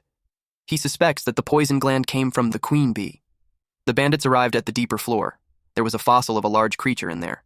They warned the blonde guy not to try any tricks. The blonde guy pointed at one of the bones and told them that it was where the key was. The bandit leader ordered his men to bring the pod there. While doing so, the box exploded and the men were blasted away. Apparently, the box opened by itself. As soon as he rose, Hao released a poison gland. Everyone began choking. Hao liked the skill. It was a good support skill for crowd control. The bandit leader didn't expect that there's a person inside. He assumed that they purposely let them take him just so they could infiltrate the hideout. But Hao had no idea what they're talking about. The bandit leader intimidated him by introducing himself as a D-class warrior. He told him that killing a little punk like him would be as easy as crushing an ant. He was furious that they played dirty, so he attacked him. Hao activated the poison gland again, and then punched the bandit leader on the face. The bandit leader crashed on the wall, creating a dent on it. Someone got spooked, and it caught Hao's attention. Hao asked the blonde guy if he wanted to try his strength too, but the kid just passed out. After dealing with the humans, he noticed the surroundings. There were so many mutated beast skeletons in the place. He inspected it and saw that the skeletons were all damaged, which tells him that they didn't die from natural causes. Someone intentionally placed them there to fight to death, like in a gladiator arena. Then he heard Rui's electromagnetic sound. He could hear it from 10 floors away. He commented that she was hot-headed as ever. The bandits fired, but Yongji hardened his body and went after them. He kicked one bandit, and eventually they had secured the area.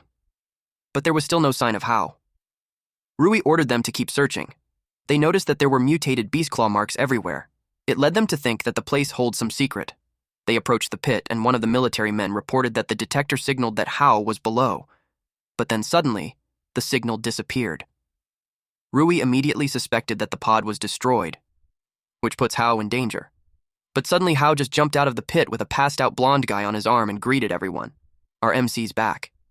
And the power-up really has been evident. Yongji asked Hao if he's okay. He replied that he's fine now. Rui questioned what was down there. He told them what he saw, an abandoned fighting ring. Yongji asked the captain if they should investigate. Rui replied that withdrawal is their priority and would just arrange an investigation later. The unnamed member asked about the kid that Hao was holding. Hao threw him on the ground. The kid charged at him with a dagger, but he stopped his hand, and the dagger shattered when it hit his partial beast form. Scales. He asked the kid if he's that eager to die. The kid reasoned that all soldiers were bastards. The kid's eyes were red and red lines appeared on his face. He told Hao to kill him. Hao knew that those were the symptoms of crimson fog infection. He hit the kid at the back to make him unconscious. When the kid fell, the unnamed member saw a card fall. He picked it up and saw that it was his comrade, a Shuo of Redstone Patrol's IID. The person in the photo was older, but their features were similar. It led Rui to think they were brothers. The kid was in bad shape, so she ordered to take him back for treatment and investigation. The infection of the kid was still in early stages, so Hao thought that if he drew out the crimson fog energy from his body, he could still be saved. They eventually arrived at Lake City Special Operations Team Crimson Blood Encampment. A soldier saw that they're back, so one of them immediately headed to the young Master Jiang to report. Upon arrival, Rui instructed Yongji to take Ying to the medical bay immediately. Then Hao and the unnamed member were blocked. They had to abide by the latest quarantine regulations. Hao reasoned that there was no rule like that before, but the soldier insisted since it was an order from their superiors. They were told to cooperate by removing all their clothes for full disinfection and inspection. Rui questioned who gave these so-called orders from superiors. She clarified that she was the commanding officer and told the soldier to make his superior report to her immediately. A man came out and asked who was deliberately refusing to cooperate with the inspection. It was Jin. He told Rui that it was just a misunderstanding. Internally, he was confused on why Hao came back with Rui. She asked him if he was the one who ordered the logistics soldiers to do that. He reasoned that he's in charge of quarantine safety for new recruits, and since she and Ying were veterans of the Special Operations Team, they wouldn't have to undergo the inspection. But he advised Hao to cooperate. Rui yelled that it wasn't necessary. She was furious and asked who he thought he was. She reminded him that he doesn't call the shots. She told them to ignore him, and they walked past him. He yelled at them to wait. Then he pointed to the child and asked if they were going to bring that filthy little thing into the encampment. The unnamed soldier corrected him, saying that the kid was not a filthy thing, but his comrade's brother. After realizing that he's from the patrol, Jin commented that trash belongs in the dumpsters. He ordered the soldiers to take him. It angered the unnamed soldier, but Jin intimidated him by asking if he's planning to defy military orders. Rui was about to say something, but Hao stopped her. He activated some poison through his poison gland and told her to let him. He placed a hand on Jin's shoulder and told him to stop it. Jin thought he wanted to defy him, but he panicked when he felt the poison in his body. He had no idea when it happened. Hao whispered to him to say that he knew he didn't like him, but his methods were just too underhanded, so he advised him to stop while he still could.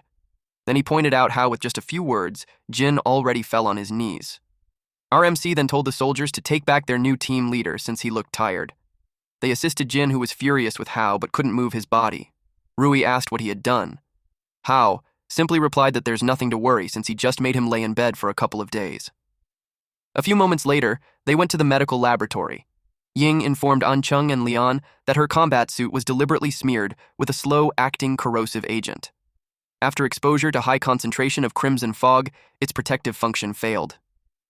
Lian concluded that there's a traitor who didn't want Ying to come back alive. Lian knew that Hao was one of the targets too. Hao expressed that he believed that he was the primary target. Ying was just dragged into it because of him.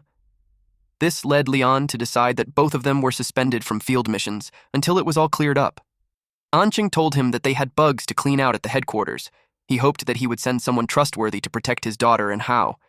He reminded him that if anything else goes wrong, neither of them would be able to bear the consequences. Lian was well aware of that. He assigned Rui to ensure the absolute safety of those two. A few days later, Hao pondered on the events that happened, such as suspension of field missions, a traitor in the army, Jin from the city defense, a Shuo from the patrol. Suddenly, the unnamed member called out to him. He asked what was wrong. The unnamed man whispered to Hao that when he was examining the boy, he found a photograph of a girl that looks like Hao's sister. Hao grabbed the man's arm while asking if he's telling the truth. The unnamed man whined that his wrist was going to break. They went to the boy's room. The unnamed member asked the doctor about the kid's condition. The boy's condition was stable, but he would need further observation.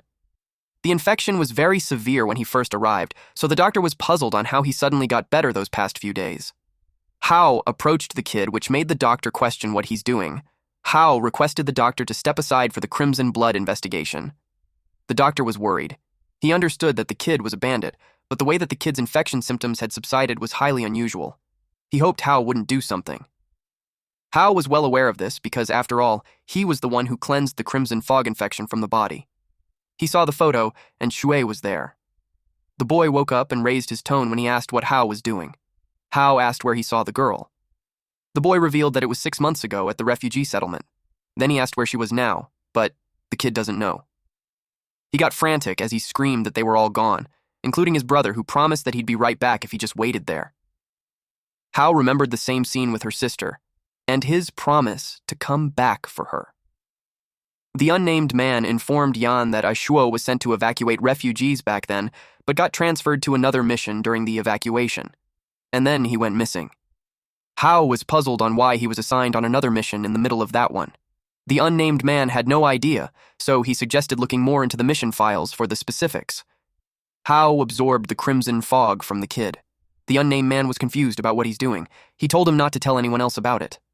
The unnamed man now knew why the infection suddenly cleared up.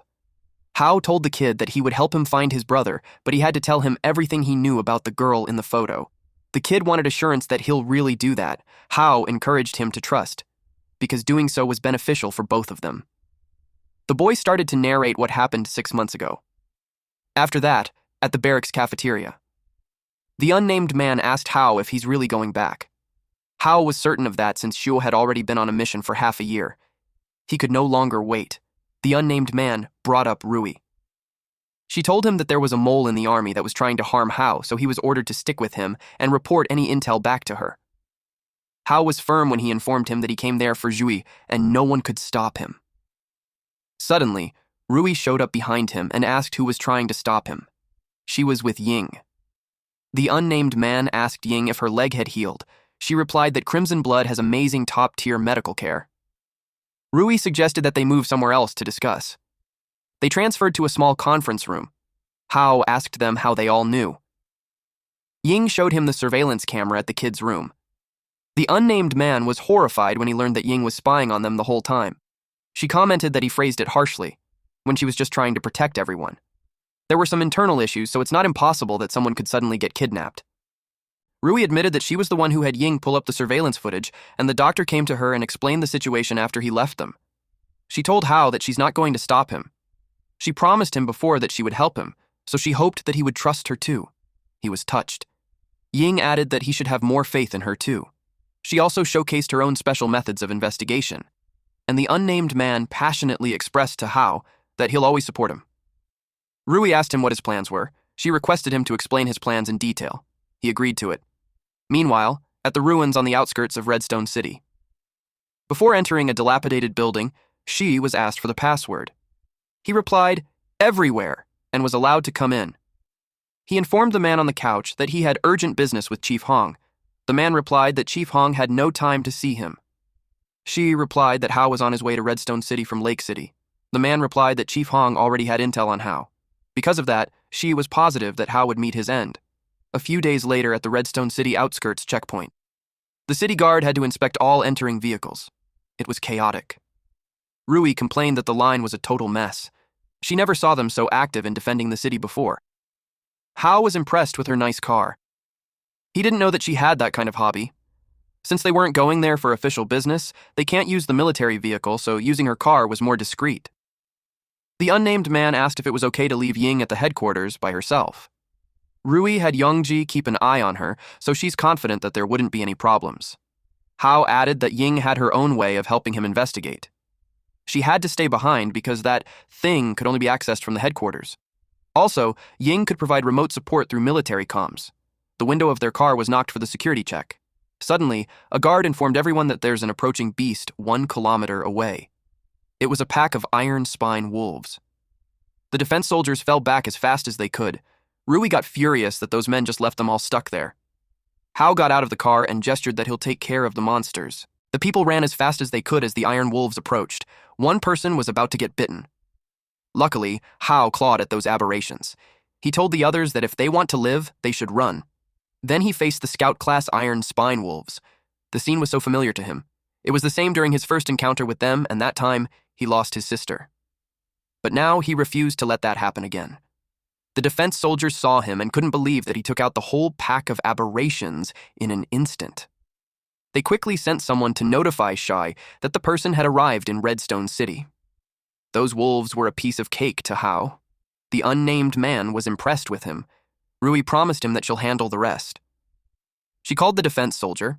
She introduced herself and showed them her badge, then she ordered them to stop the inspections immediately and let the people into the city. They obeyed her. As they drove into the city, they couldn't shake off the feeling that the security check had another reason for it. Rui asked Hao what he thought that was. He replied that it seemed like they were looking for someone, but he didn't dwell on it since their top priority was to investigate Ashuo's mission file. They reached the Redstone City Defense Headquarters and went specifically to the archives room where all the patrol team's mission files were. But Hao couldn't find Ashuo's file. Rui searched on the computer. The unnamed man realized that the 7th Squad's Ashuo, Li Ming, Wang Qiang all were gone. Even the basic roster had been redacted. And Rui found out that the local database had been wiped out too.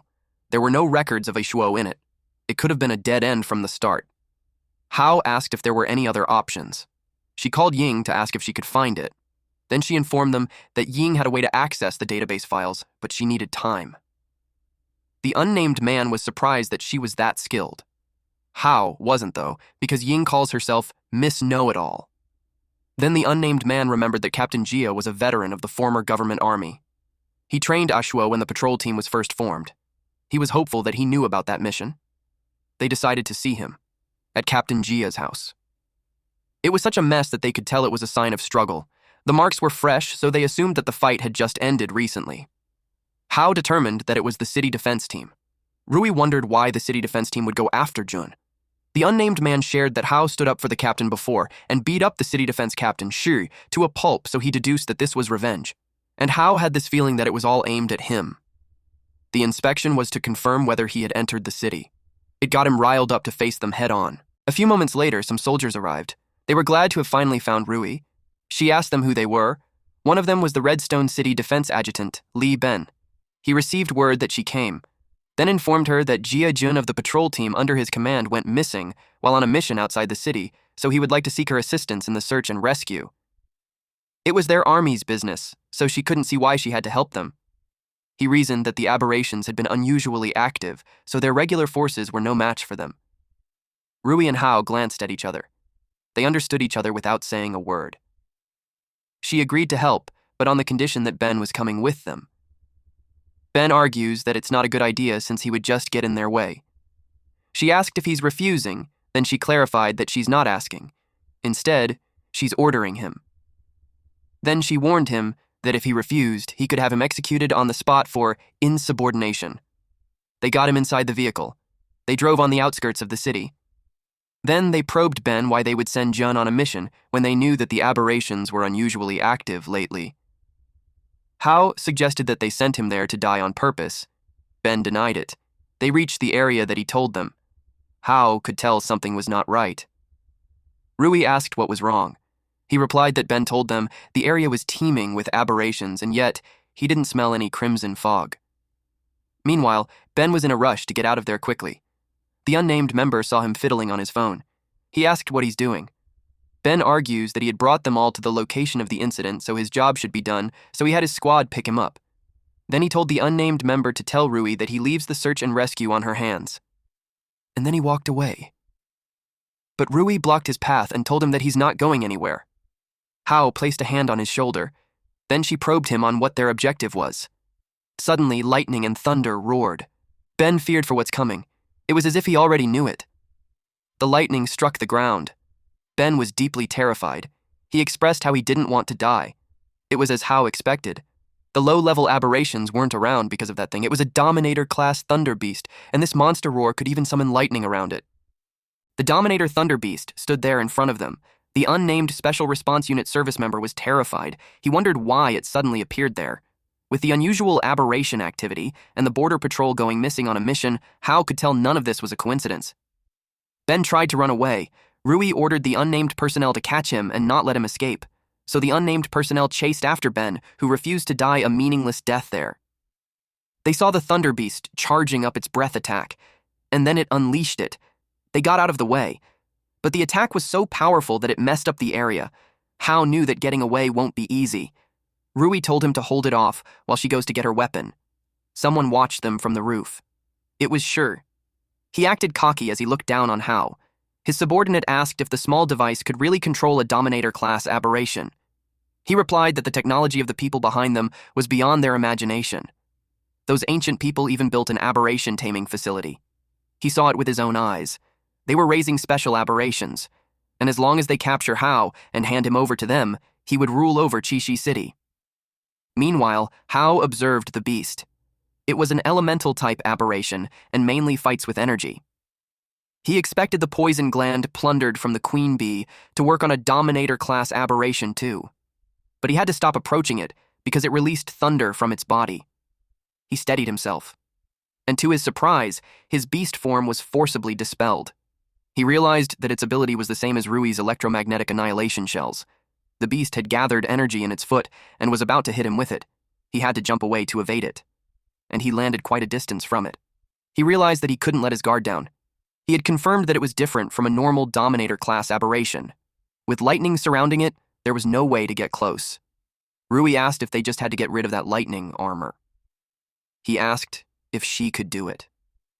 She confidently replied yes, since her Beast Core's ability came from a Thunder Beast. A Thunder Beast's lightning could annihilate surrounding particles and nullify other abilities.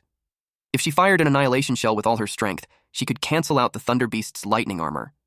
But only for a very short time. It would recover quickly. Hao charged ahead while telling her that a single moment is all he needed. He approached the beast as it released thunder from its body. He gave her the cue, and she fired the electromagnetic annihilation shell. The lightning armor was gone. Hao used the chance to attack it with his beast form claws and venom.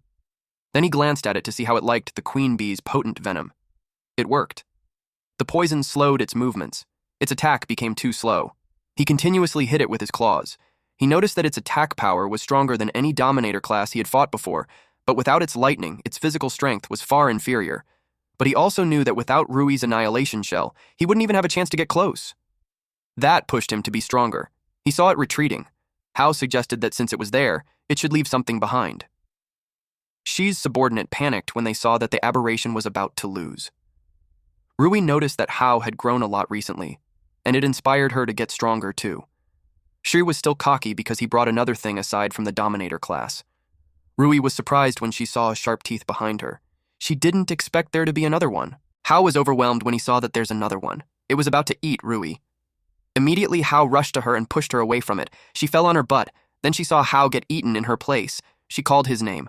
But she noticed that the monster trembled. It struggled to close its mouth. Because Hao pushed it open, he refused to be devoured. Eventually, he was able to push himself out of the mouth. Seeing the enemy prepared 2 Dominator classes, he couldn't help but comment that they think highly of them. This second beast was a Stealth Beast Dominator class. Rui rushed to his side and asked if he's okay. He replied that he's fine. He didn't expect there to be an invisible aberration. Rui explained that it was a specialized aberration. It enhances its own stealth, then launches an ambush on its target, and it's generally hard to deal with without support members who have super sense. Suddenly, the Thunder Beast released a beam towards them. Hao was surprised that the Lightning Beast had already recovered. Then the Stealthy Beast went behind them. He knew their situation was bad. He got hit from behind, and that threw him on the ground. Rui got worried for him. She counterattacked and unleashed an electromagnetic blast bomb. It electrocuted the Stealthy Beast, and then it disappeared again. That beast's stealth was extremely high. Even with his perception, he could barely track it. Rui informed him that she hit it with her electromagnetic grenade so she could sense its movements through the magnetic field. Hao asked for its position, as he planned to finish it in one strike. She told him that it was behind him and asked if he's confident. He replied yes with certainty. Then she informed him that it was coming from behind him. He stepped on its mouth and pushed it down while his hands helped to keep the mouth open, and then he pointed his hand on the inside of its mouth and fed it with his attack, and that blasted its head away, one beast down. So for the remaining one, he asked if Rui could use that move again. She wasn't wearing her aberration armaments, so she doesn't have enough energy to spare for that move. But she knew another way to break through its lightning armor.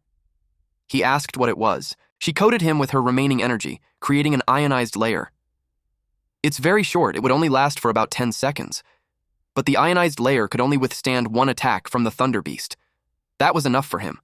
He valued that single chance. The beast spread its thunder on the ground. He jumps to avoid being electrocuted. He can't afford to get hit before he gets close. He focused all his power into his right hand. He used a beast form lightning claws and made a hole on the Thunder Beast's stomach. Shi's jaw dropped when 2 of the Dominator class beasts were defeated.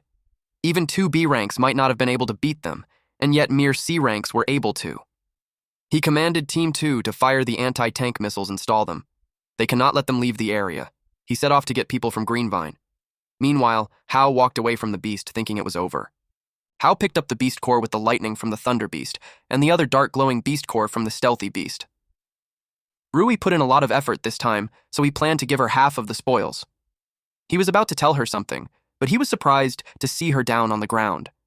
At the same time, the unnamed personnel arrived and reported that he got Ben. Ben was screaming that he doesn't want to die while the unnamed personnel dragged him. He saw Rui lying on the ground and immediately asked Hao how she was. Hao explained that she overused her powers and exhausted her body. Thankfully, it was just physical exhaustion. There were no signs of crimson fog corrosion. Little did they know that on a rooftop nearby, Shi and his men had set up the anti-tank missiles. One of them reported that Ben was there, but Shi just told them to ignore him, since it was his fault for courting death by coming there when he was only told to lure them there. Hao and the unnamed personnel were surprised when they were attacked by the standard-issue military weapons. Ben couldn't believe that Shi abandoned him. He decided to go all out instead. He revealed that it was all Zhang Shi's idea. He said if they capture Hao, they would get promoted and strike it rich. He also shared that Shi was hiding nearby, and he was the one who instructed him to lead them there. Meanwhile, Shi was annoyed that not a single shot hit. His men explained that the Thunder Beast's recent attacks were full of lightning strikes, and it messed up the surrounding electromagnetic field so they couldn't aim precisely. The unnamed personnel noticed that the attacks had stopped. Hao ordered him to take Rui back and contact Ying to tell her that Shi of Chishi City Guard has mutinied and attacked Rui. He also wants him to take that adjutant back and interrogate him thoroughly. He also wants him to tell Ying that the Chief of General Staff, Lian, must be informed about this. The unnamed personnel drove the car and called out to him to get inside the car. He got annoyed and asked him if he was stupid. If they were all in the car, they would be sitting ducks, so he planned to cover him as he pulled away. The unnamed personnel didn't like that, but then he saw him kicking the missile away. He had no choice but to leave and promised to support him as soon as he got Rui back to safety. Shi's men reported to him that all their shells were intercepted by Hao, and they saw him approaching them. She ordered his men to stop him. He was expecting the people from Greenvine to be there any second now, but before those men could move, Hao already dashed away. He took those guys down with his swift movements. Shi questioned how he was so strong. He couldn't believe that he still had strength after taking down 2 Dominator-class beasts. Hao kicked him on the legs, and then shoved him down on the ground using his beast claws. Hao tightened his grip on Shi's neck while greeting him that it has been a while. Shi tried to explain that he was just forced into doing those things. Hao told him that he provoked someone he shouldn't have. Unexpectedly, someone punched Hao. It pushed him back. Shi was relieved to see Lu Feng, a B-class soldier from the Green Vine group. He thanked him for saving him. Feng questioned if rats talk so big nowadays. Hao asked who he was, but the man replied that it wasn't for him to know. He was surprised when Feng disappeared. Fortunately, he was able to block the attack using his forearms. They continuously attacked each other using their bare fists. But Hao had an opening, and he was hit right at the torso. He crashed on the ground. Then it was followed by an explosion. Feng uttered that the higher-ups took Hao seriously, so he thought he was some kind of badass, but turns out he was just a sewer rat. He couldn't believe that Shi still managed to lose to that trash, even after receiving 2 Dominator class. Shi could only apologize. Feng left the rest to him and headed back. Shi assured him that he won't be disappointed this time. He kicked Hao in the face, while uttering that even after all that trouble, Hao still ended up like a dead dog. He called someone to make a video call with Jia Jun. The guards woke up Jun because the boss wants to see him. Shi showed Hao to Jun. Jun recognized Hao and started cussing at Shi. He challenged him to come at him if he had a problem with him. Shi answered that he would make sure that the son of a bitch Hao would die a miserable death. Then Shi ordered Squad 2 to assemble and take Hao back to the taming base. All this time, Hao was listening to them, and because of that call, he found Jun. But first, he absorbed the red-grade beast core. Then he was transported 300 meters below the ground, at the Chishi City Green Vine base. His arms and legs were chained, and a green light shone on him. The system notified him that the Dominator-class stealth beast core had been absorbed. He now has a skill called Shadow Stealth. With this, he could enter a stealth state for 3 minutes. Movement speed was increased in stealth. The first attack after stealth ends in a guaranteed critical hit. Hao cracked the capsule that he was in. When the glass shattered, the green liquid flowed out. Based on the route, he could tell that the place wasn't far from the ruins. He didn't expect that such a place was hidden outside the city. Meanwhile, the researchers panicked since subject 0907 had escaped. They notified the security personnel immediately. Subject A1-09-07, Hao faced the camera and destroyed it so they lost the monitoring signal. The security personnel were all armed. The higher-ups wanted to capture it alive, so they prepared a high-dosage tranquilizer darts and the special aberration captured net. Suddenly, the door opened. But to their surprise, there was no sign of the subject. It confused them. The commander ordered them to find the subject at once, but little did he know that Hao already walked past them using the shadow stealth. They all went inside the room. They worked so hard to catch that subject, so if it can't find it, they would all be screwed. Hao noticed that his skill worked like a charm, but he could only maintain that form for 10 minutes. He moved to find Jun really fast. Meanwhile, Jun's guards were curious on what the commotion outside was all about. But it had nothing to do with them, since they were just responsible for catching them, and if those men couldn't guard them properly, it was their problem already. In a blink of an eye, those 2 guards fell and their mouth frothed. Then Hao showed himself to Jun. Jun was glad to see him. He knew Hao wouldn't go down that easily. Hao replied that it was all thanks to his training. Hao revealed that he was looking for him because of Ashuo's disappearance, but he never thought he'd be dragged into that. Jun replied that he had been looking for Ashuo too. Hao asked if he found any clues. Any lead would help. He answered that things were more complicated than he imagined. Right after the patrol team was formed, the city guard transferred away a lot of the guys in the name of various special missions, but they never heard from them again. The higher-ups insisted that they were missing in action from their missions. But he wanted to investigate further, but Shi has been obstructing and pressuring him behind the scenes. Hao realized that the whole thing was deeper than he thought. He knew that the city guard wouldn't be able to pull this off on their own, so someone must be behind them. If he could just get a hold of Shi, he's certain that everything would come to light. The guards found him. Jun protected him and told him to get out of there. He doesn't want to drag him any deeper into it. The commander of the guards ordered to kill the patrol captain and capture the subject alive. Hao jumped real high and took them all down. He replied that if he ran away, getting himself captured would have been all for nothing. He asked Jun if he could still move. The captain stood straight and grinned while asking him, "Who do you take me for?" He replied that he's Jia, the Undying. Meanwhile, Shi ordered to release all the beasts otherwise, none of them would be able to stop him. But those men argued that he doesn't have the authority to order them around. She couldn't understand them, so he pointed out that their commander wasn't there, so they should listen to him. He told them that if Hao gets past them, they're all finished. Meanwhile, Hao stopped on his tracks. Jun asked what was wrong. Several aberrations approached him. He instructed Jun to find a place to hide for a bit. Jun told him to be careful. He noticed that they were raising aberrations. In his opinion, that's a crime against humanity. He could also tell that the two dominator classes that were released from before were released from there. He used his beast form claws. Then he attacked those beasts. Those weren't enough to stop him. The men and researchers were running away through their getaway car. Shi told them that if he hadn't done that, then they wouldn't have the time to destroy the data. And deep inside, he thought that with so many aberrations, it should be more than enough to keep Hao busy. But suddenly, he was struck with a stone on his back. It was debris from when Hao blew up the wall, and then he saw the cars drive away, leaving him behind.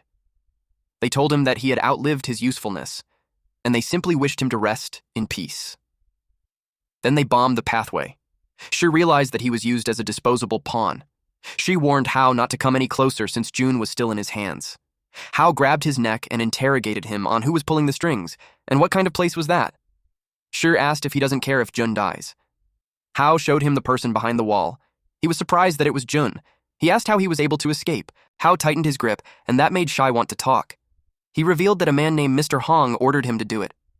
He insisted that he doesn't know the details about him, just that he said that if he handed him over, he would get riches and glory behind his wildest dreams. And the place was one of their branch bases. They mainly raise aberrations and handle handover missions there. Hao realized that he had been secretly monitoring his movements all this time. He even knew that he's going to look into the patrol team's files, so he tampered with them beforehand. Shi denied his involvement on that and suggested that it must have been a coincidence. But he revealed that he knew where they sent the missing members of the patrol team, and that Mr. Hong might be there too. He begged him to spare his life, and he would lead them there. He opened a tunnel underground, although those bastards blew up the main passage, causing that area to collapse below. There was a hidden path that they could use. While walking through the tunnel, Hao wondered how it was formed. There was a strange smell lingering in the air too. Meanwhile, Shi was finding a chance to shake them, and if that doesn't work, he'll lead them to the Greenvine expert and have them kill them for him. Hao felt some oppressive feeling, and it was coming from underground. He knew something was there. At the Greenvine Crimson Fog storage base outside Chishi City. Rui was standing in front of the shards when Ying reported that all she found on her end was a pile of aberration corpses and nothing else. She asked if Rui had gotten anything from her analysis, but the clues were so fragmented that she couldn't piece together a complete picture. Ying questioned her on how she managed to lose Hao while investigating a file. The unnamed personnel explained that earlier, a conflict arose between Shi of the City Defense Force and Captain Jia, but he never thought that Shi would actually dare to harm the Special Operations team. Ying had already reported the incident to Leon, and he was very angry. Yongji asked what they should do about Ben. Rui still had to get information out of him, so Yongji pushed Ben in front of Rui. Rui told Ben that the hideout he revealed was empty. She inquired if he had any other important information about the mastermind he mentioned earlier. Ben insists that that's what he only knew because Sha didn't let him get involved too much. Ying revealed to Ben that she already uncovered some secrets about Greenvine and him, so if he confesses now, it would count as surrender. Otherwise, he'd have a hole in his head. Ben had to think again, and then he remembered that Shai frequently sneaks into the Crimson Fog storage system under the Greenvine group. Ying got intrigued about it. Ben informed them that something was definitely wrong in there. Rui commanded them to move out so they could go directly and see what was wrong over there. Yongji told her to wait because General Song Lian had already ordered his brother to lead the main army at the Chishi City to suppress rebellion. It would probably take some time, so he suggests that they wait until they arrive before they act. She told them that their primary objective wasn't to suppress the rebellion, but to ensure Hao's safety. She commanded the patrol personnel to escort Ben back to Chishi City to meet with Yongxin, and the rest of them would follow her to investigate. At the Crimson Fog storage system. Rui was stopped by the guards because it was a restricted area and without authorization. Not even the members of the Crimson Blood Special Operations team could enter. Rui simply smacked them while telling them to get lost. They entered the room while the guards quickly reported to Feng. When they reported, Feng had already seen the members of the Crimson Blood. Rui warned her team to be careful because the place might be an important stronghold for them. Ying sensed something move. Before she knew it, She was already attacked. She moved quickly to create distance between them. Feng acknowledged that she was quick on her feet. Rui assumed a combat stance and demanded to know who he was, but he refused to answer and charged at them instead. Yongji rushed to Ying and blocked the incoming danger using his armament hardening. Feng hit him, and he was pushed backward, causing him to accidentally hit Ying too. Rui got annoyed and attacked Feng. Yongji warned her to watch out since the guy was at least B-class. Feng ducked, and then he punched her in the gut. Rui felt immense pain. Before she could stand up, he kicked her, and that threw her on the wall. Ying and Yongji got worried for her, especially that she's not good at close combat. Without aberration armaments or firearms, she won't be able to perform at her best. Feng was disappointed at their performance. He commented that they were even worse than that rat from yesterday. Rui replied that Feng wasn't that strong either. She doesn't believe that Hao would be defeated by someone like him. He threw her in the air for still talking tough even when defeated. He was determined to hit her and see who could take more, if it was her or the rat. Unexpectedly, before he could land another punch, he was hit on the face. It was Hao. He hit the wall with a powerful impact, and then Hao caught Rui. Ying saw him carrying her like a princess and whined that she wanted one too. They landed safely on the ground. Hao asked Rui if she's all right. She was surprised to see him. Rui asked Hao if he's okay. Hao smiled, and instead of answering, he asked if she's okay. Ying called them out for hugging too long when they still had a big problem to deal with. Feng asked what exactly was going on. He asked Hao why he's there. Hao replied that Feng's old friend brought him there. Jun pointed a gun at Shi and yelled at him to get out. Feng was surprised that he was betrayed by him. Shi justified that he was just forced into it. Feng didn't hesitate to attack him. There was no other path for Shi except for death. Hao blocked his fist because Shi can't die yet. He reported to Rui that Shi had many secrets. She was aware of it. Feng was frustrated that a mere sewer rat believed that it could stop him. He used a sound sonic fist, but Hao calmly deflected his attacks and told him that he was too slow. He was blasted away from Hao's kick. Hao was getting under his skin, so he got more determined to kill him. He unleashed sonic wind blades. It cut through the second floor. Yongji was surprised to see his ability. Ying realized that he was a wind user like her. Rui asked Shi on who exactly that man was, but she wasn't sure. What he only knew was that he works for Mr. Hong. Feng unleashed several sonic wind blades all at once, but that was nothing to Hao, who swiftly evaded those attacks. Then he commented that B-rank wasn't so impressive. His fist landed on his face.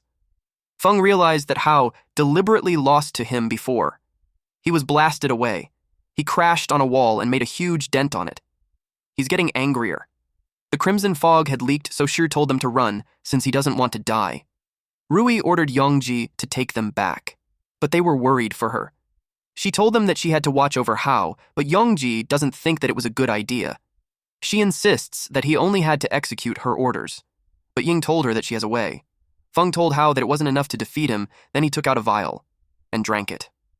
Though that would drain his life force, the treasure was enough to maintain his sanity for a short time. What he did was to absorb the power of the crimson fog. He unleashed a powerful energy from his body, and he challenged the ant to come at him. In a split second, he was able to close the gap with Hao, and an explosion followed. Hao was caught off guard with the increase in his speed. Feng asked him if he could feel the beautiful A-rank speed, and also power. He landed a punch in Hao's stomach, and the impact was so powerful. Feng questioned him on how long he can stand against it. He deemed that it was time to end, but he got confused.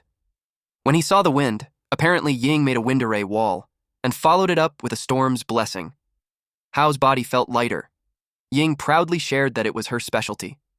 Feng unleashed a powerful attack in an attempt to end them all. It was a crimson fog blast. Hao wondered if that was his absolute power. Seeing that nothing happened with his attack, Feng got confused if what he saw earlier was an illusion, or if Hao absorbed his attack. While he was thinking, Hao had closed the gap and punched him. Hao punched him non-stop, and told him that he doesn't even need the crimson fog just to deal with him. Feng could no longer defend himself and just wondered what kind of monster he was. Hao had injured him badly and asked him where Mr. Hong was. Some men in black suits watched Feng lose through the screen. A red, long-haired man was amused that Feng lost. It makes him more interested in Hao. This person was Mr. Hong, the Greenvine Group Chishi City person in charge.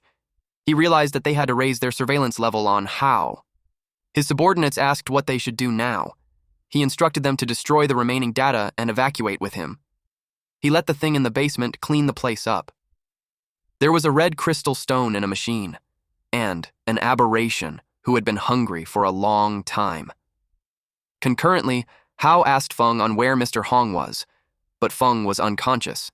Ying inspected the body and told Hao that Feng could no longer answer because he had hit him so hard. He admitted that he didn't even hit him that hard in the end. Hao asked Shi if he had sent everyone from the patrol squad in there. He replied yes and volunteered to take him down there. Shi led the way. And then he told them that opening the door requires a password and he doesn't really know it. Hao replied that they don't have to know it. He kicked the door open. Then he asked if everyone was there, but Shi didn't know. He was only responsible for bringing them there, and he doesn't know anything else regarding the rest. Hao was startled. Rui noticed his reaction and asked what was wrong. He pointed at the right side. He sensed a human presence behind the door. They couldn't force it open since they might hurt the people inside.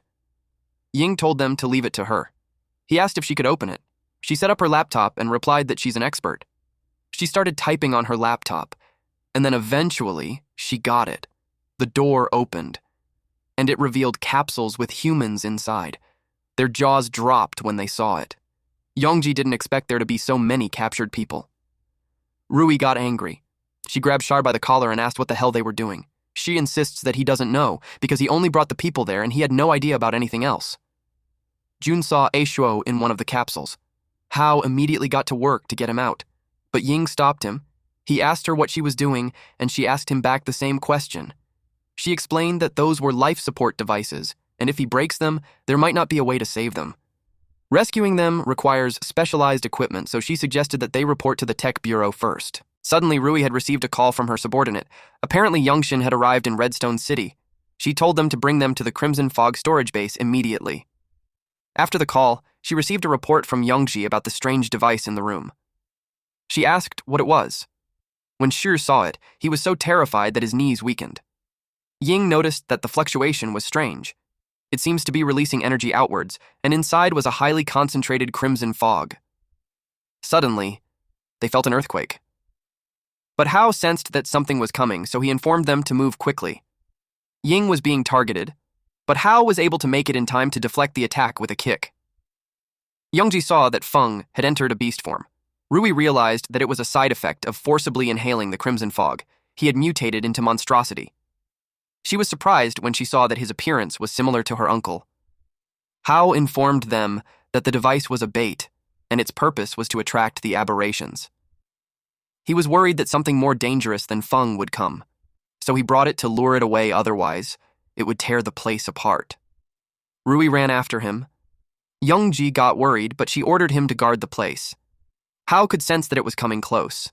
They needed to put as much distance between them as possible.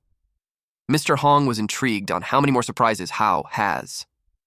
If he could survive that, then he would be worthy of their in-depth research. Hao threw the bait as high and as far as he could. Feng ran after it, and as soon as he did, a large aberration emerged from the ground, and it opened its wide mouth and ate Feng along with the bait. Rui asked what was that. The military cars were close. Youngshin asked why Rui wanted them to go to the Crimson Fog storage base. He asked what happened. The driver had no idea either. It was just that she said there was a research lab beneath the base. They were all surprised when they saw the towering aberration nearby. Youngshin doubted if that was something Rui and the others could handle. He kicked the door of the vehicle open, and he jumped out. At that time, he was the only one equipped with the aberration armaments, so he's the only one who could stand it.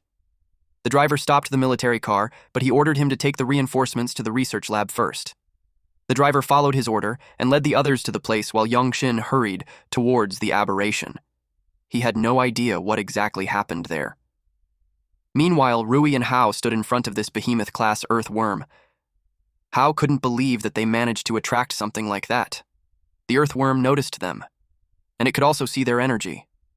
Hao looked like he was blazing with it. This triggered the aberration, and it attempted to eat him. He used his beast form claws and tried to claw at it. He swings his hand on different parts of its body, but the result wasn't good. His attacks couldn't even breach its skin. Rui knew that it's something that they couldn't handle, so she suggested that they retreat for now. Hao was aware that it was interested in him, and that was why it was attacking them. He knew that if he leaves, the Crimson Fog storage base would be its next target. He planned to try his best to hold it off while Rui got the people out of the underground research lab. Rui asked him if he plans to take it on alone. She couldn't allow that, but Hao was determined not to let the beast take the lead that they worked so hard to get. She called him out when he charged ahead. Meanwhile, Ying worked on a capsule and found that aside from the basic vital monitoring, all data had been destroyed. She could tell that it was the work of a professional. The unnamed personnel arrived and reported to Yongji that he had brought reinforcements. He was surprised when he saw Jun. He asked if he was all right. Jun replied that he was fine, and it was Hao who saved him. That made the guy search for Hao. Tangya introduced himself to Yongji.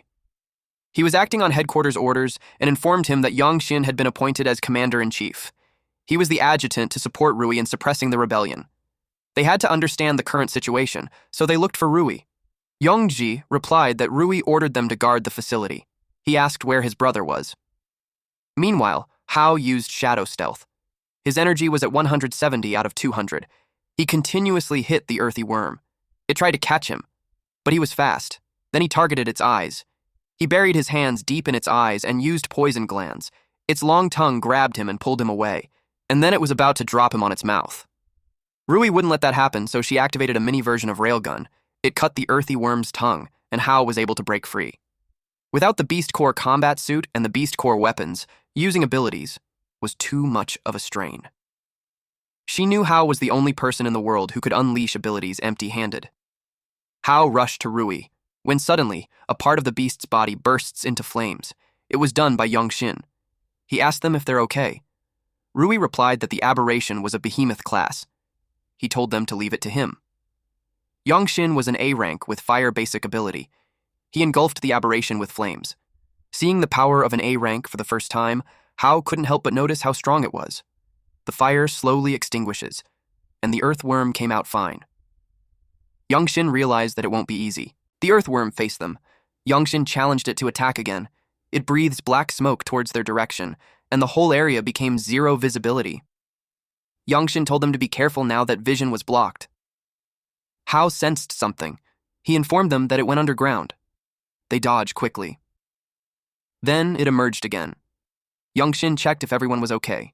He knew they had to clear the sandstorm first. Suddenly, a wind pressure bullet cleared the area. Ying did that. She asked if everyone was okay. Rui asked why they were there. She was worried about the underground base. Yongji assured her that the base had been taken over by the reinforcements brought by his brother. The experiment subjects were being transferred already. Yongxin expressed that it was great news since the aberration was hard to deal with. He instructed them to distract it together and look for an opportunity. But to their surprise, it burrows on the ground to escape. Ying unleashed a storm's blessing while Yongxin released his flames. Their ability had combined and engulfed the earth. It got hurt, but nothing major. Unfortunately, it wasn't dead yet. Yongxin had figured out that it had a regeneration ability. This kind of ability was extremely rare, but everything about an aberration comes from the Beast Core, so once they destroyed that, it wouldn't be able to regenerate. Ying doesn't like the idea that they're going to find a Beast Core on that huge living body. It attacked with a sandstorm again, and she protected them with a barrier, but she can't block for much longer. Rui gathered her energy, and she used electromagnetic induction. Her eyes changed, and it allowed her to see the insides of the aberration. It made her sick, though. But she found the core on the left side of the abdomen. The energy reaction there was so intense. Yongji supported her. Yongxin ordered him to take her away from the battlefield. He couldn't help but comment that she's some worrisome girl. Now that they know its weakness, Yongxin got into position. He blasted a powerful fire on the left side of the abdomen. The skin melted and revealed the core. Ying immediately attacked. Yongxin joined her and told her not to stop attacking. But it wasn't enough. The defense was too strong. Ordinary attacks couldn't shatter the core. Hao knew he must use a powerful attack like a Crimson Fog bullet. But Feng had consumed a lot of Crimson Fog earlier, and now the Crimson Fog in his body can't condense into a Crimson Fog bullet. Unexpectedly, the bait that he threw earlier rolled near his feet. Yongxin's recent attack had brought it out. He crushed the vial and absorbed the concentrated Crimson Fog inside. He could only gamble on this move. He was in immense pain when he absorbed it. As he expected, It was not an ordinary crimson fog. Yongxin and Ying were hit when the earthworm attacked, and then it targeted Yongji, who was carrying Rui on his back. It chased them while they ran. Yongji knew they're over, until Hao intervened. He threw a crimson supergiant blast on its core. He wanted the earthworm to take all the hits. He pushed it deeper, and the impact threw this large aberration in the air. The core started to crack. Eventually, it exploded. We then see Hao in a dark place. Suddenly, his sister showed up and called him. She hugged him while asking where he went. He apologized to her and admitted that it was his fault. He asked why she was there. That made her confused, but when he looked around, it was just a vast empty space. He also asked where that place was. Then he saw his hand burning, and the flame eventually engulfed his whole body. He screamed loudly from the pain. Zui tried to grab him, but he told him not to approach him.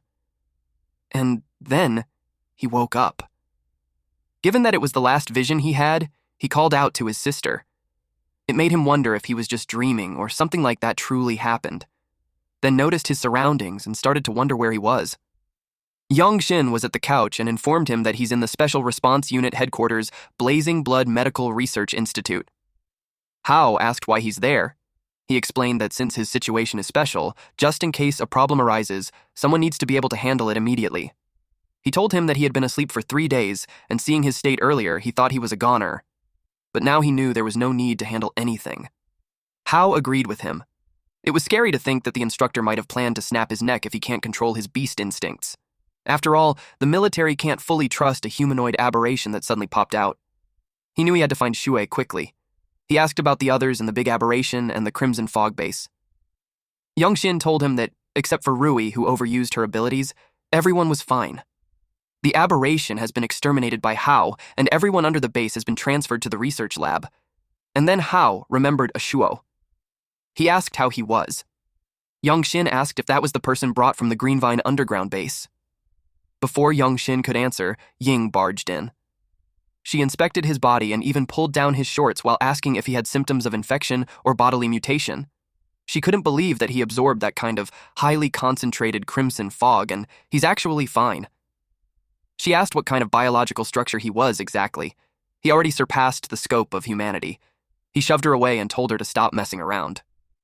Then he demanded to know how Aisha was. They visited Ashuo at the Blazing Blood Medical Research Institute isolation room. Hao was informed that there was a large amount of concentrated crimson fog inside Ashuo's body, although there was no mutation or infection, but his consciousness won't recover that quickly. Hao didn't expect that result. That made Hao so angry at Shi. He wanted to know about the person behind the research. Yongxin informed him that she had already confessed. He asked what Shi said. He had an assumption that it was linked to Greenvine. Rui entered the room and answered that it was all done by Shi. He couldn't understand how that was possible when Shi mentioned about Feng and Mr. Hong, the aberrations under the taming base, and the research lab under the crimson fog base. Rui knew all about it, but all the evidence found points to Shi, and he admitted it himself. She could tell that there was an invisible hand manipulating all this from behind. Then she told him to follow her because the Chief of General Staff wants to see him. He asked her how she knew where he was. She replied that Ying notified her. He looked at Ying with a growl on his face. He realized that she didn't change. He worries that he will be monitored by her even when he eats, showers, and sleeps in the future. They arrived in front of the office and Rui knocked. They were told to come in. She reported that she brought the person. Ansheng was already on the couch. He told Leon to come sit already since everyone was there. Ying called out her pops for secretly eating snacks by himself. Leon invited everyone to sit down.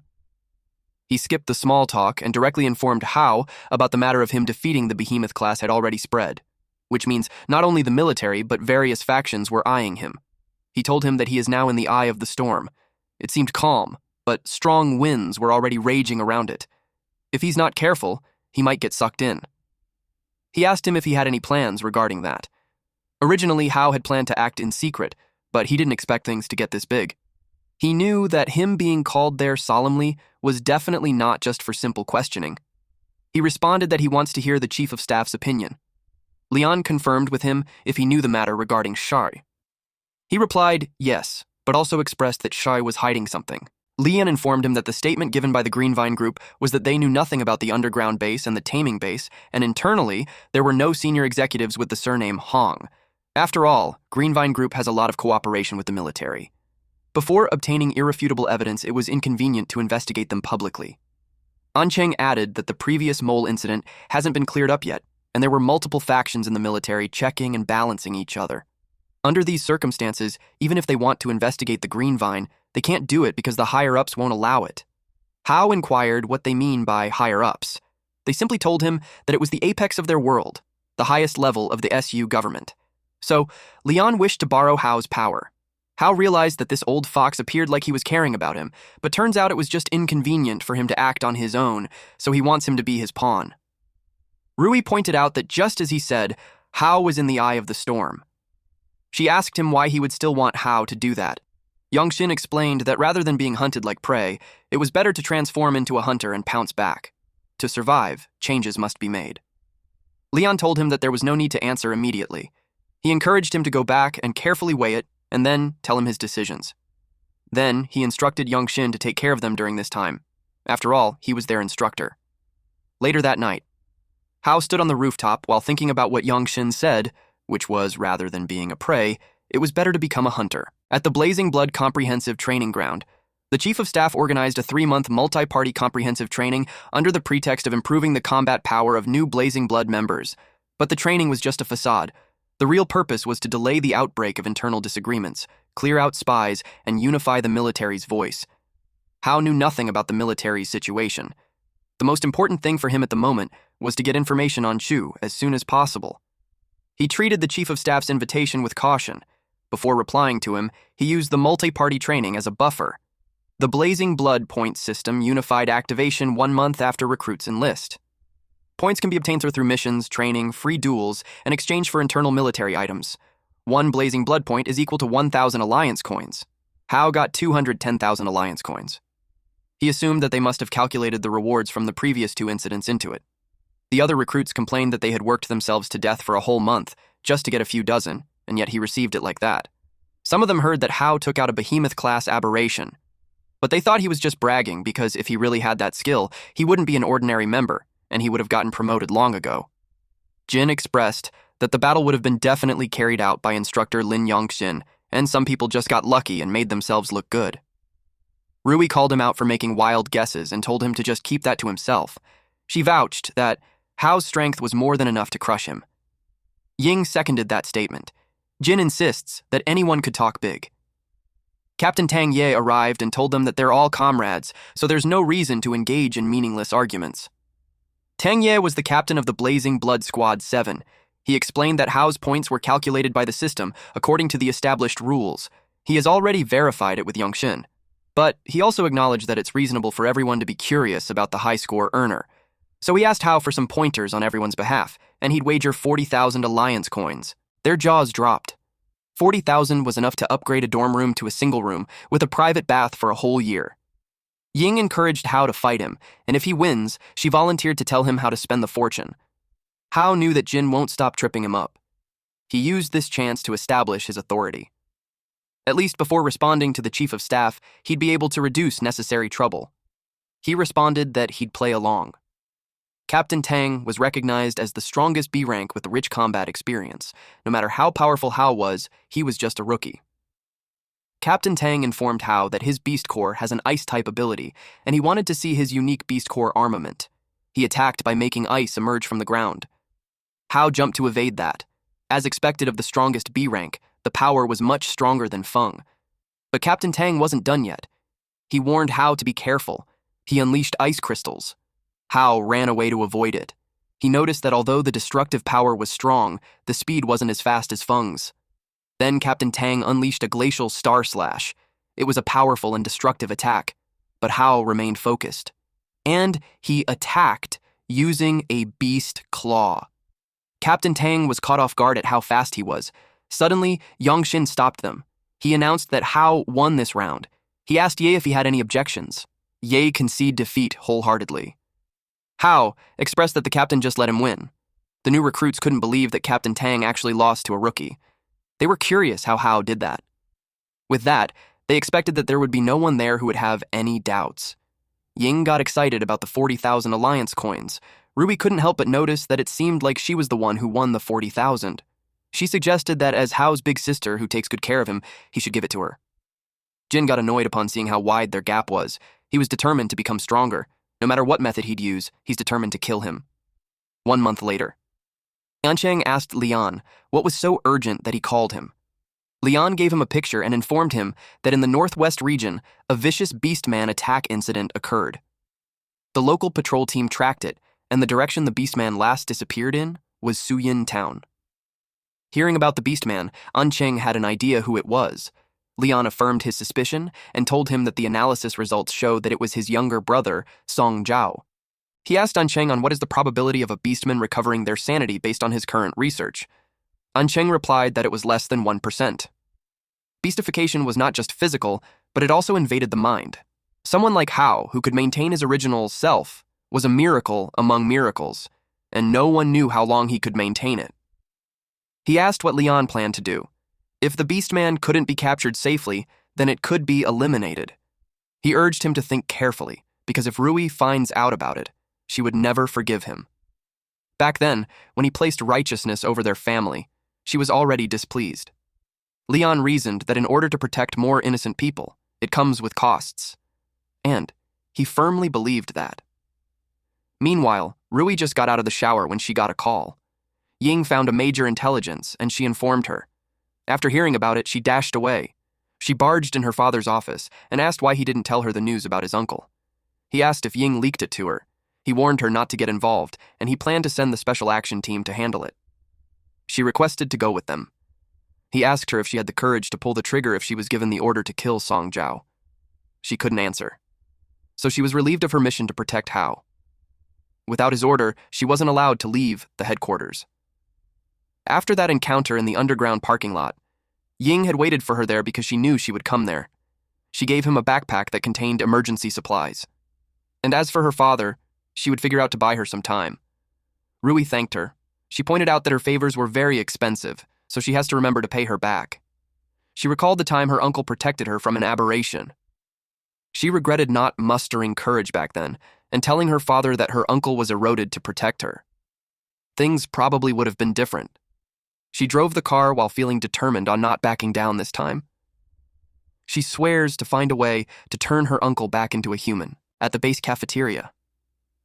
Ying was glad that Hao finally thanked her properly by buying her a meal, while the unnamed personnel was touched by his gesture, and also it was because he hadn't had such a rich meal in half a year. Hao knew that was an exaggeration. He acknowledged how they had helped him before, and he also happened to have the cash this time, so he encouraged them to eat well. Though he inquired why Rui and Yongji didn't come. Ying informed him that Rui had something to do and asked for a few days' leave, and Yongji seemed to have other missions as well. Hao was under the impression that Rui was actively trying to win him over, just to get him to join the chief of staff's faction.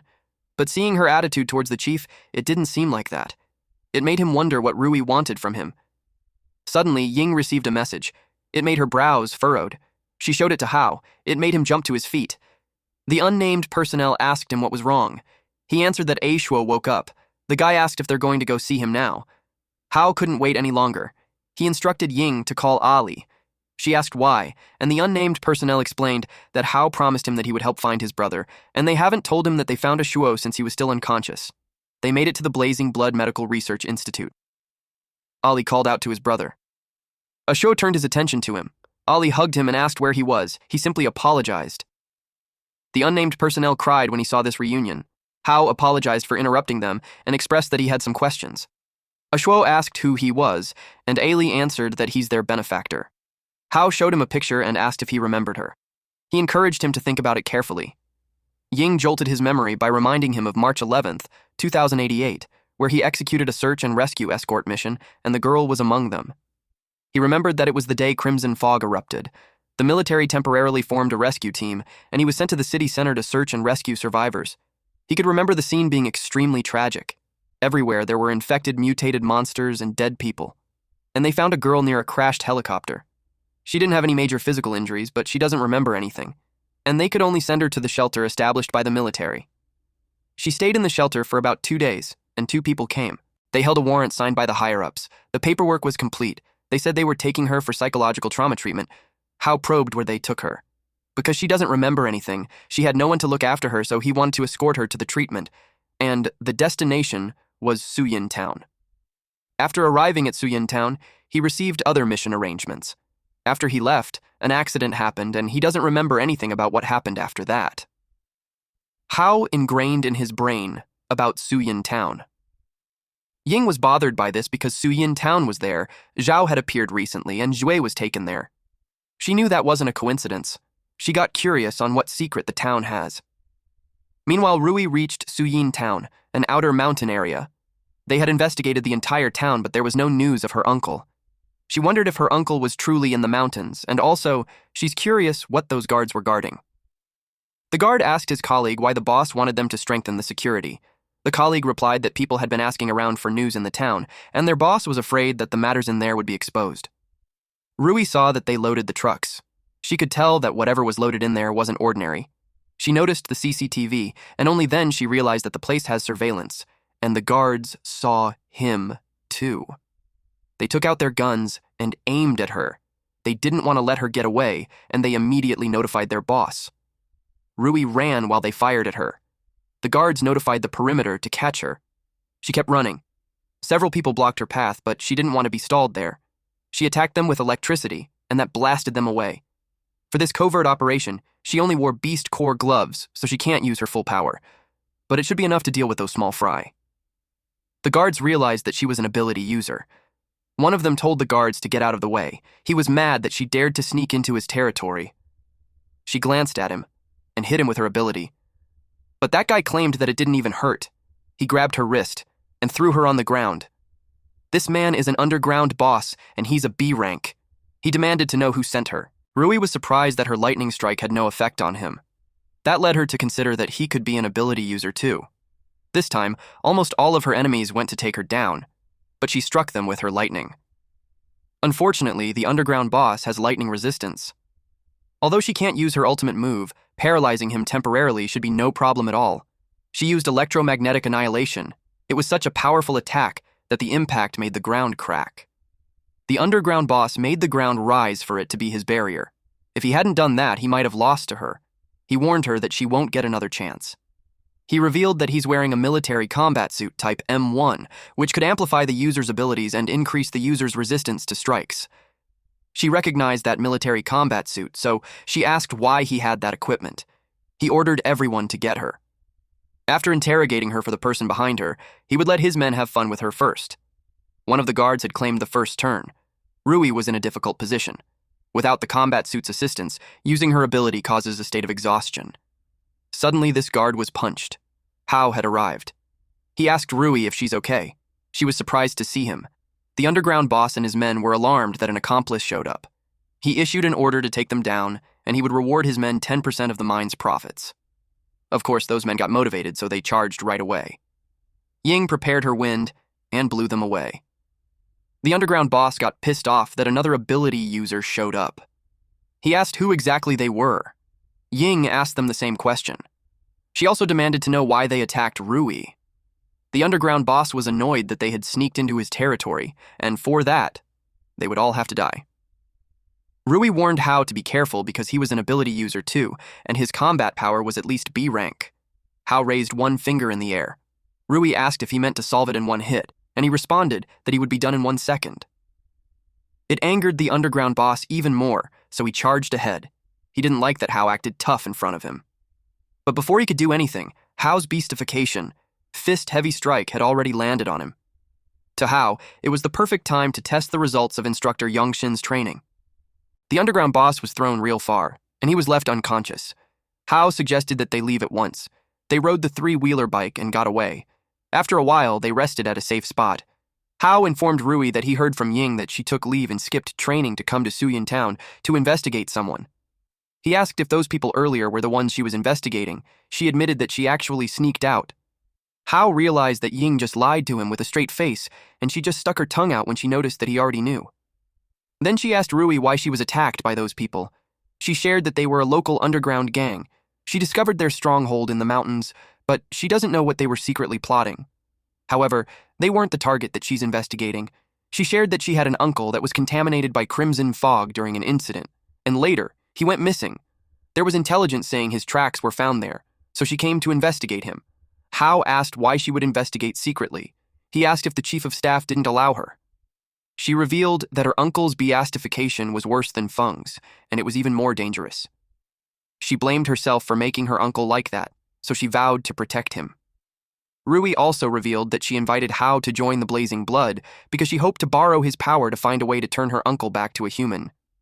Now, the transaction she mentioned earlier made sense to Hao. Basically, she wanted to save her uncle regardless of the chief of staff's opposition. He became honest with her that if the situation was like a shuo, he could handle it, but if it was beatification like Feng's, he wasn't sure he could handle it. But he promised to do his best to help. Her expression brightened when she heard that. She smiled and thanked him. Now that everything's cleared up, Ying suggested that they head out. Rui asked why they came there.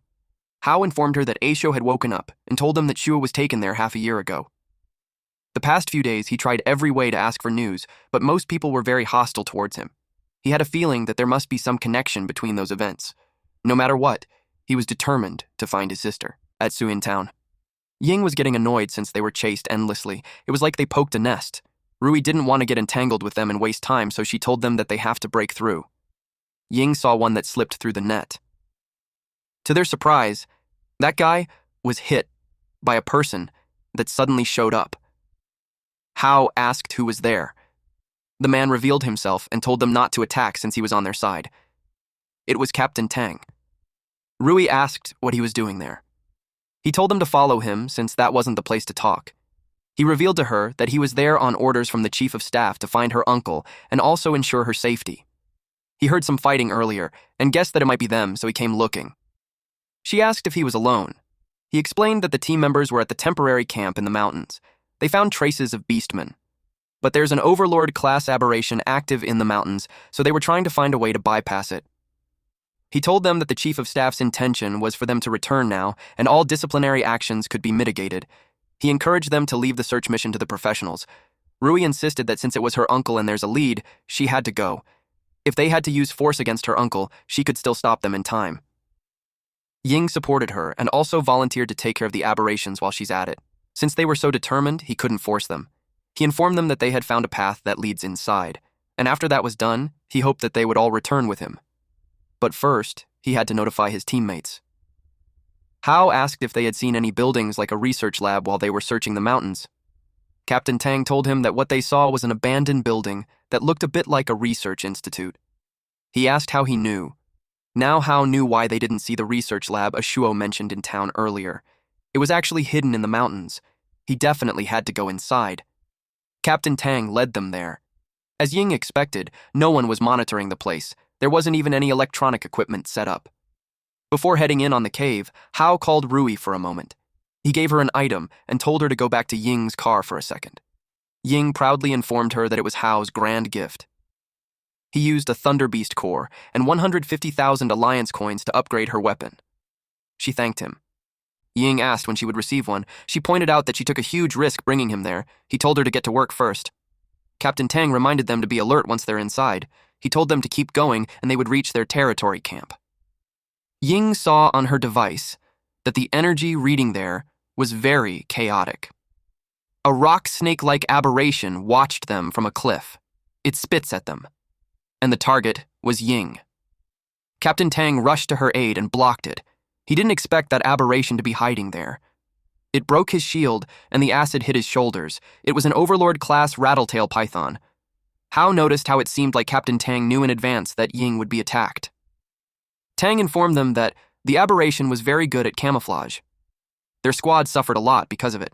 He got poisoned, so he might not be able to help much. Hao offered to handle it.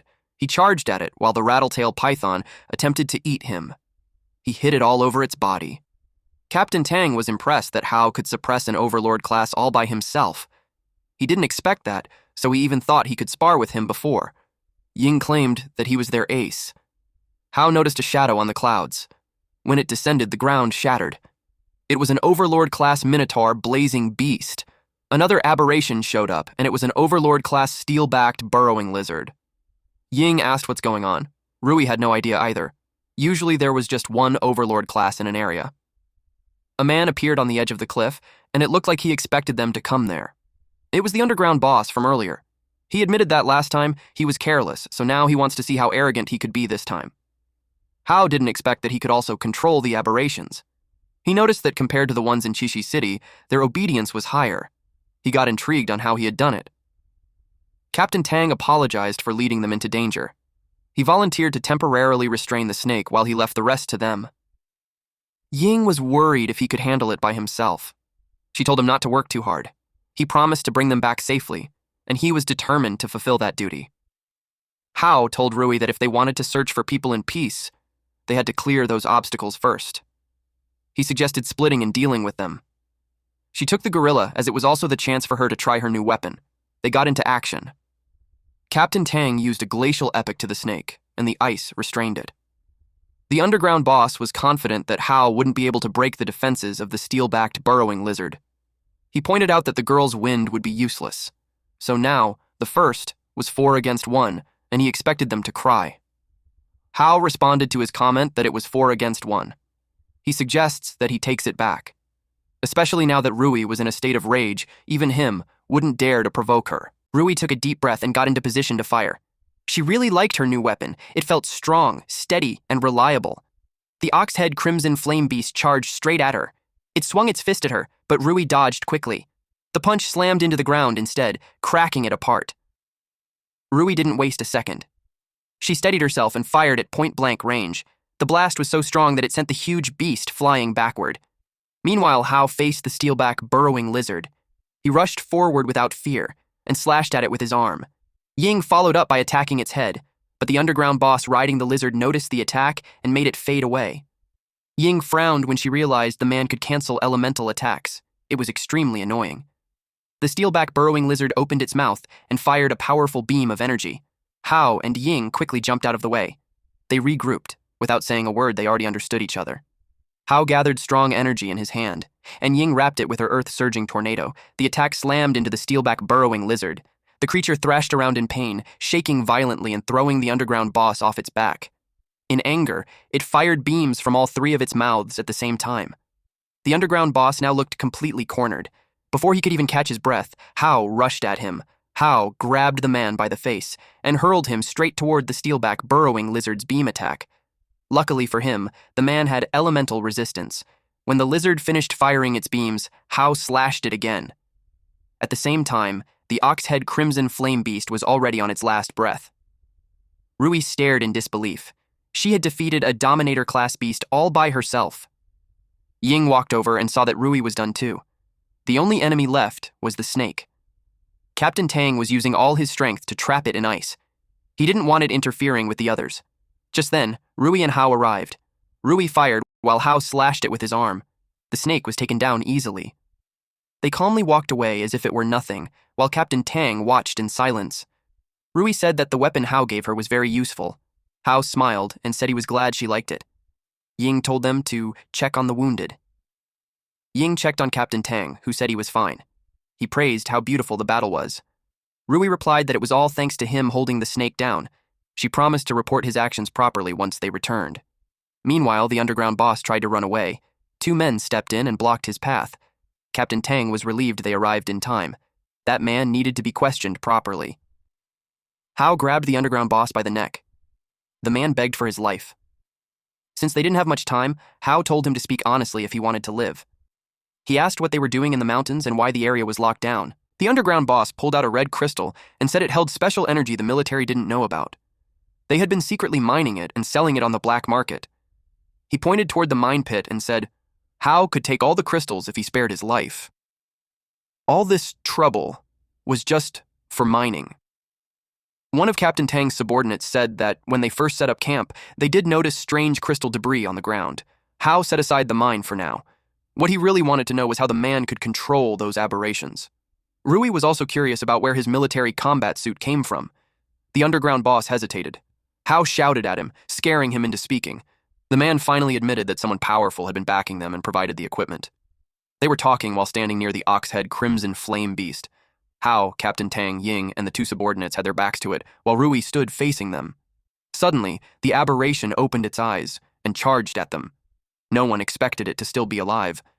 Hao dropped the underground boss.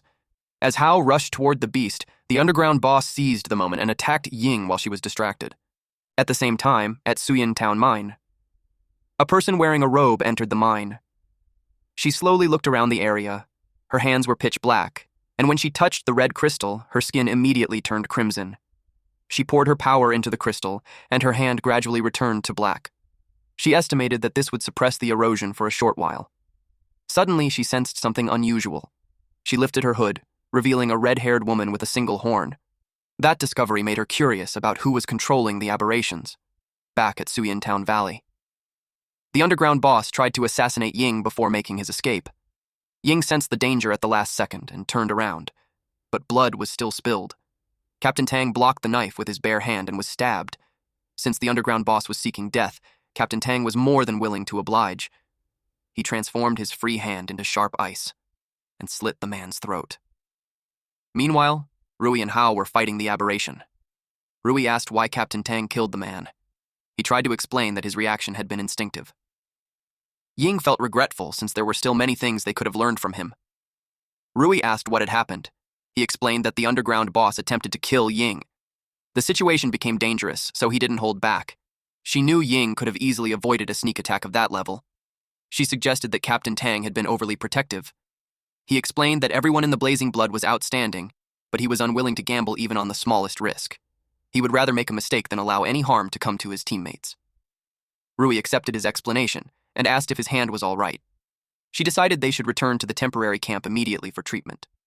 The red-haired woman stood on a cliff watching the military forces below. One person caught her attention. It was Hao. Hao suddenly felt someone watching him and glanced around. Rui noticed his reaction and asked what was wrong. He said it was probably just his imagination. They continued forward. The red-haired woman quickly hid behind a boulder. Memories surfaced in her mind. She saw an image of Shu standing beside him. She realized that it was her brother. Dang. Both of them got mutated and got monster powers now, huh? The military arrived at a building. Captain Tang explained that they had already searched this research lab before and found no one. It had been abandoned. He asked Hao if something felt off. Yan suddenly had a thought. He rushed inside to check it himself. Ying followed him. She told the others to continue searching and said they would stay in contact. Hao was moving too fast, so she told him to slow down. He pushed the door open and called out, asking if anyone was inside. She asked if this was the place Ashuo had mentioned. Judging from its condition, she could tell it had been abandoned for quite some time. Meanwhile, Captain Tang suggested that Rui leave this area to them so she could search elsewhere. She agreed as it was their only option. They walked together in silence, until she asked whether the general staff had only assigned him to conduct searches. He admitted that aside from the search order, he was also authorized to annihilate the threat directly if the situation exceeded expectations. The way he described annihilation intrigued her. He emphasized that determining whether the situation exceeded expectations was entirely his on-site judgment. If Zhao could be suppressed, there would be no need to annihilate him, but they had to locate him first. Rui thanked him for that. At the Valley Temporary Camp, they held a meeting. On Captain Tang's side, nothing had been discovered. Hao, however, had found a hard drive and a notebook. Ying was already working on repairing the hard drive. They read the diary entries. On April 30th, 2088, an accident occurred. A landslide caused the Crimson Fog storage tanks to rupture, infecting a large number of townspeople. On May 3rd, 2088, the Iron Blood faction of the military launched a so-called purification operation, which was essentially a massacre. The writers were ordered to secretly capture surviving infected individuals to study the beastification phenomenon. Then, on May 18th, 2088, newly relocated residents discovered a type of red ore at the landslide site that could absorb Crimson Fog. An agreement was reached to mine the ore in secret. On June 4th, 2088, it was revealed that the frequent mountain movements were caused by a behemoth-class aberration hiding underground and attempting to break free. Superiors issued an immediate evacuation order, emphasizing that the Alpha research subject, a girl, must be protected. The evacuation was rushed, and all beastmen were disposed of. The writer questioned whether their research into Crimson Fog had been right or wrong. Rui asked what the Alpha research subject was, but Hao had no answer. Ying suddenly exclaimed in excitement. The hard drive repair was successful. She opened the file and saw the Alpha research subject. It looked exactly like Zue. She immediately called Hao over. Thank you all for watching. Please watch this next Giga Chad video, and I'll see you guys next time. Also, support the channel by joining the Summon Club membership. You can also support by just liking the video and being awesome.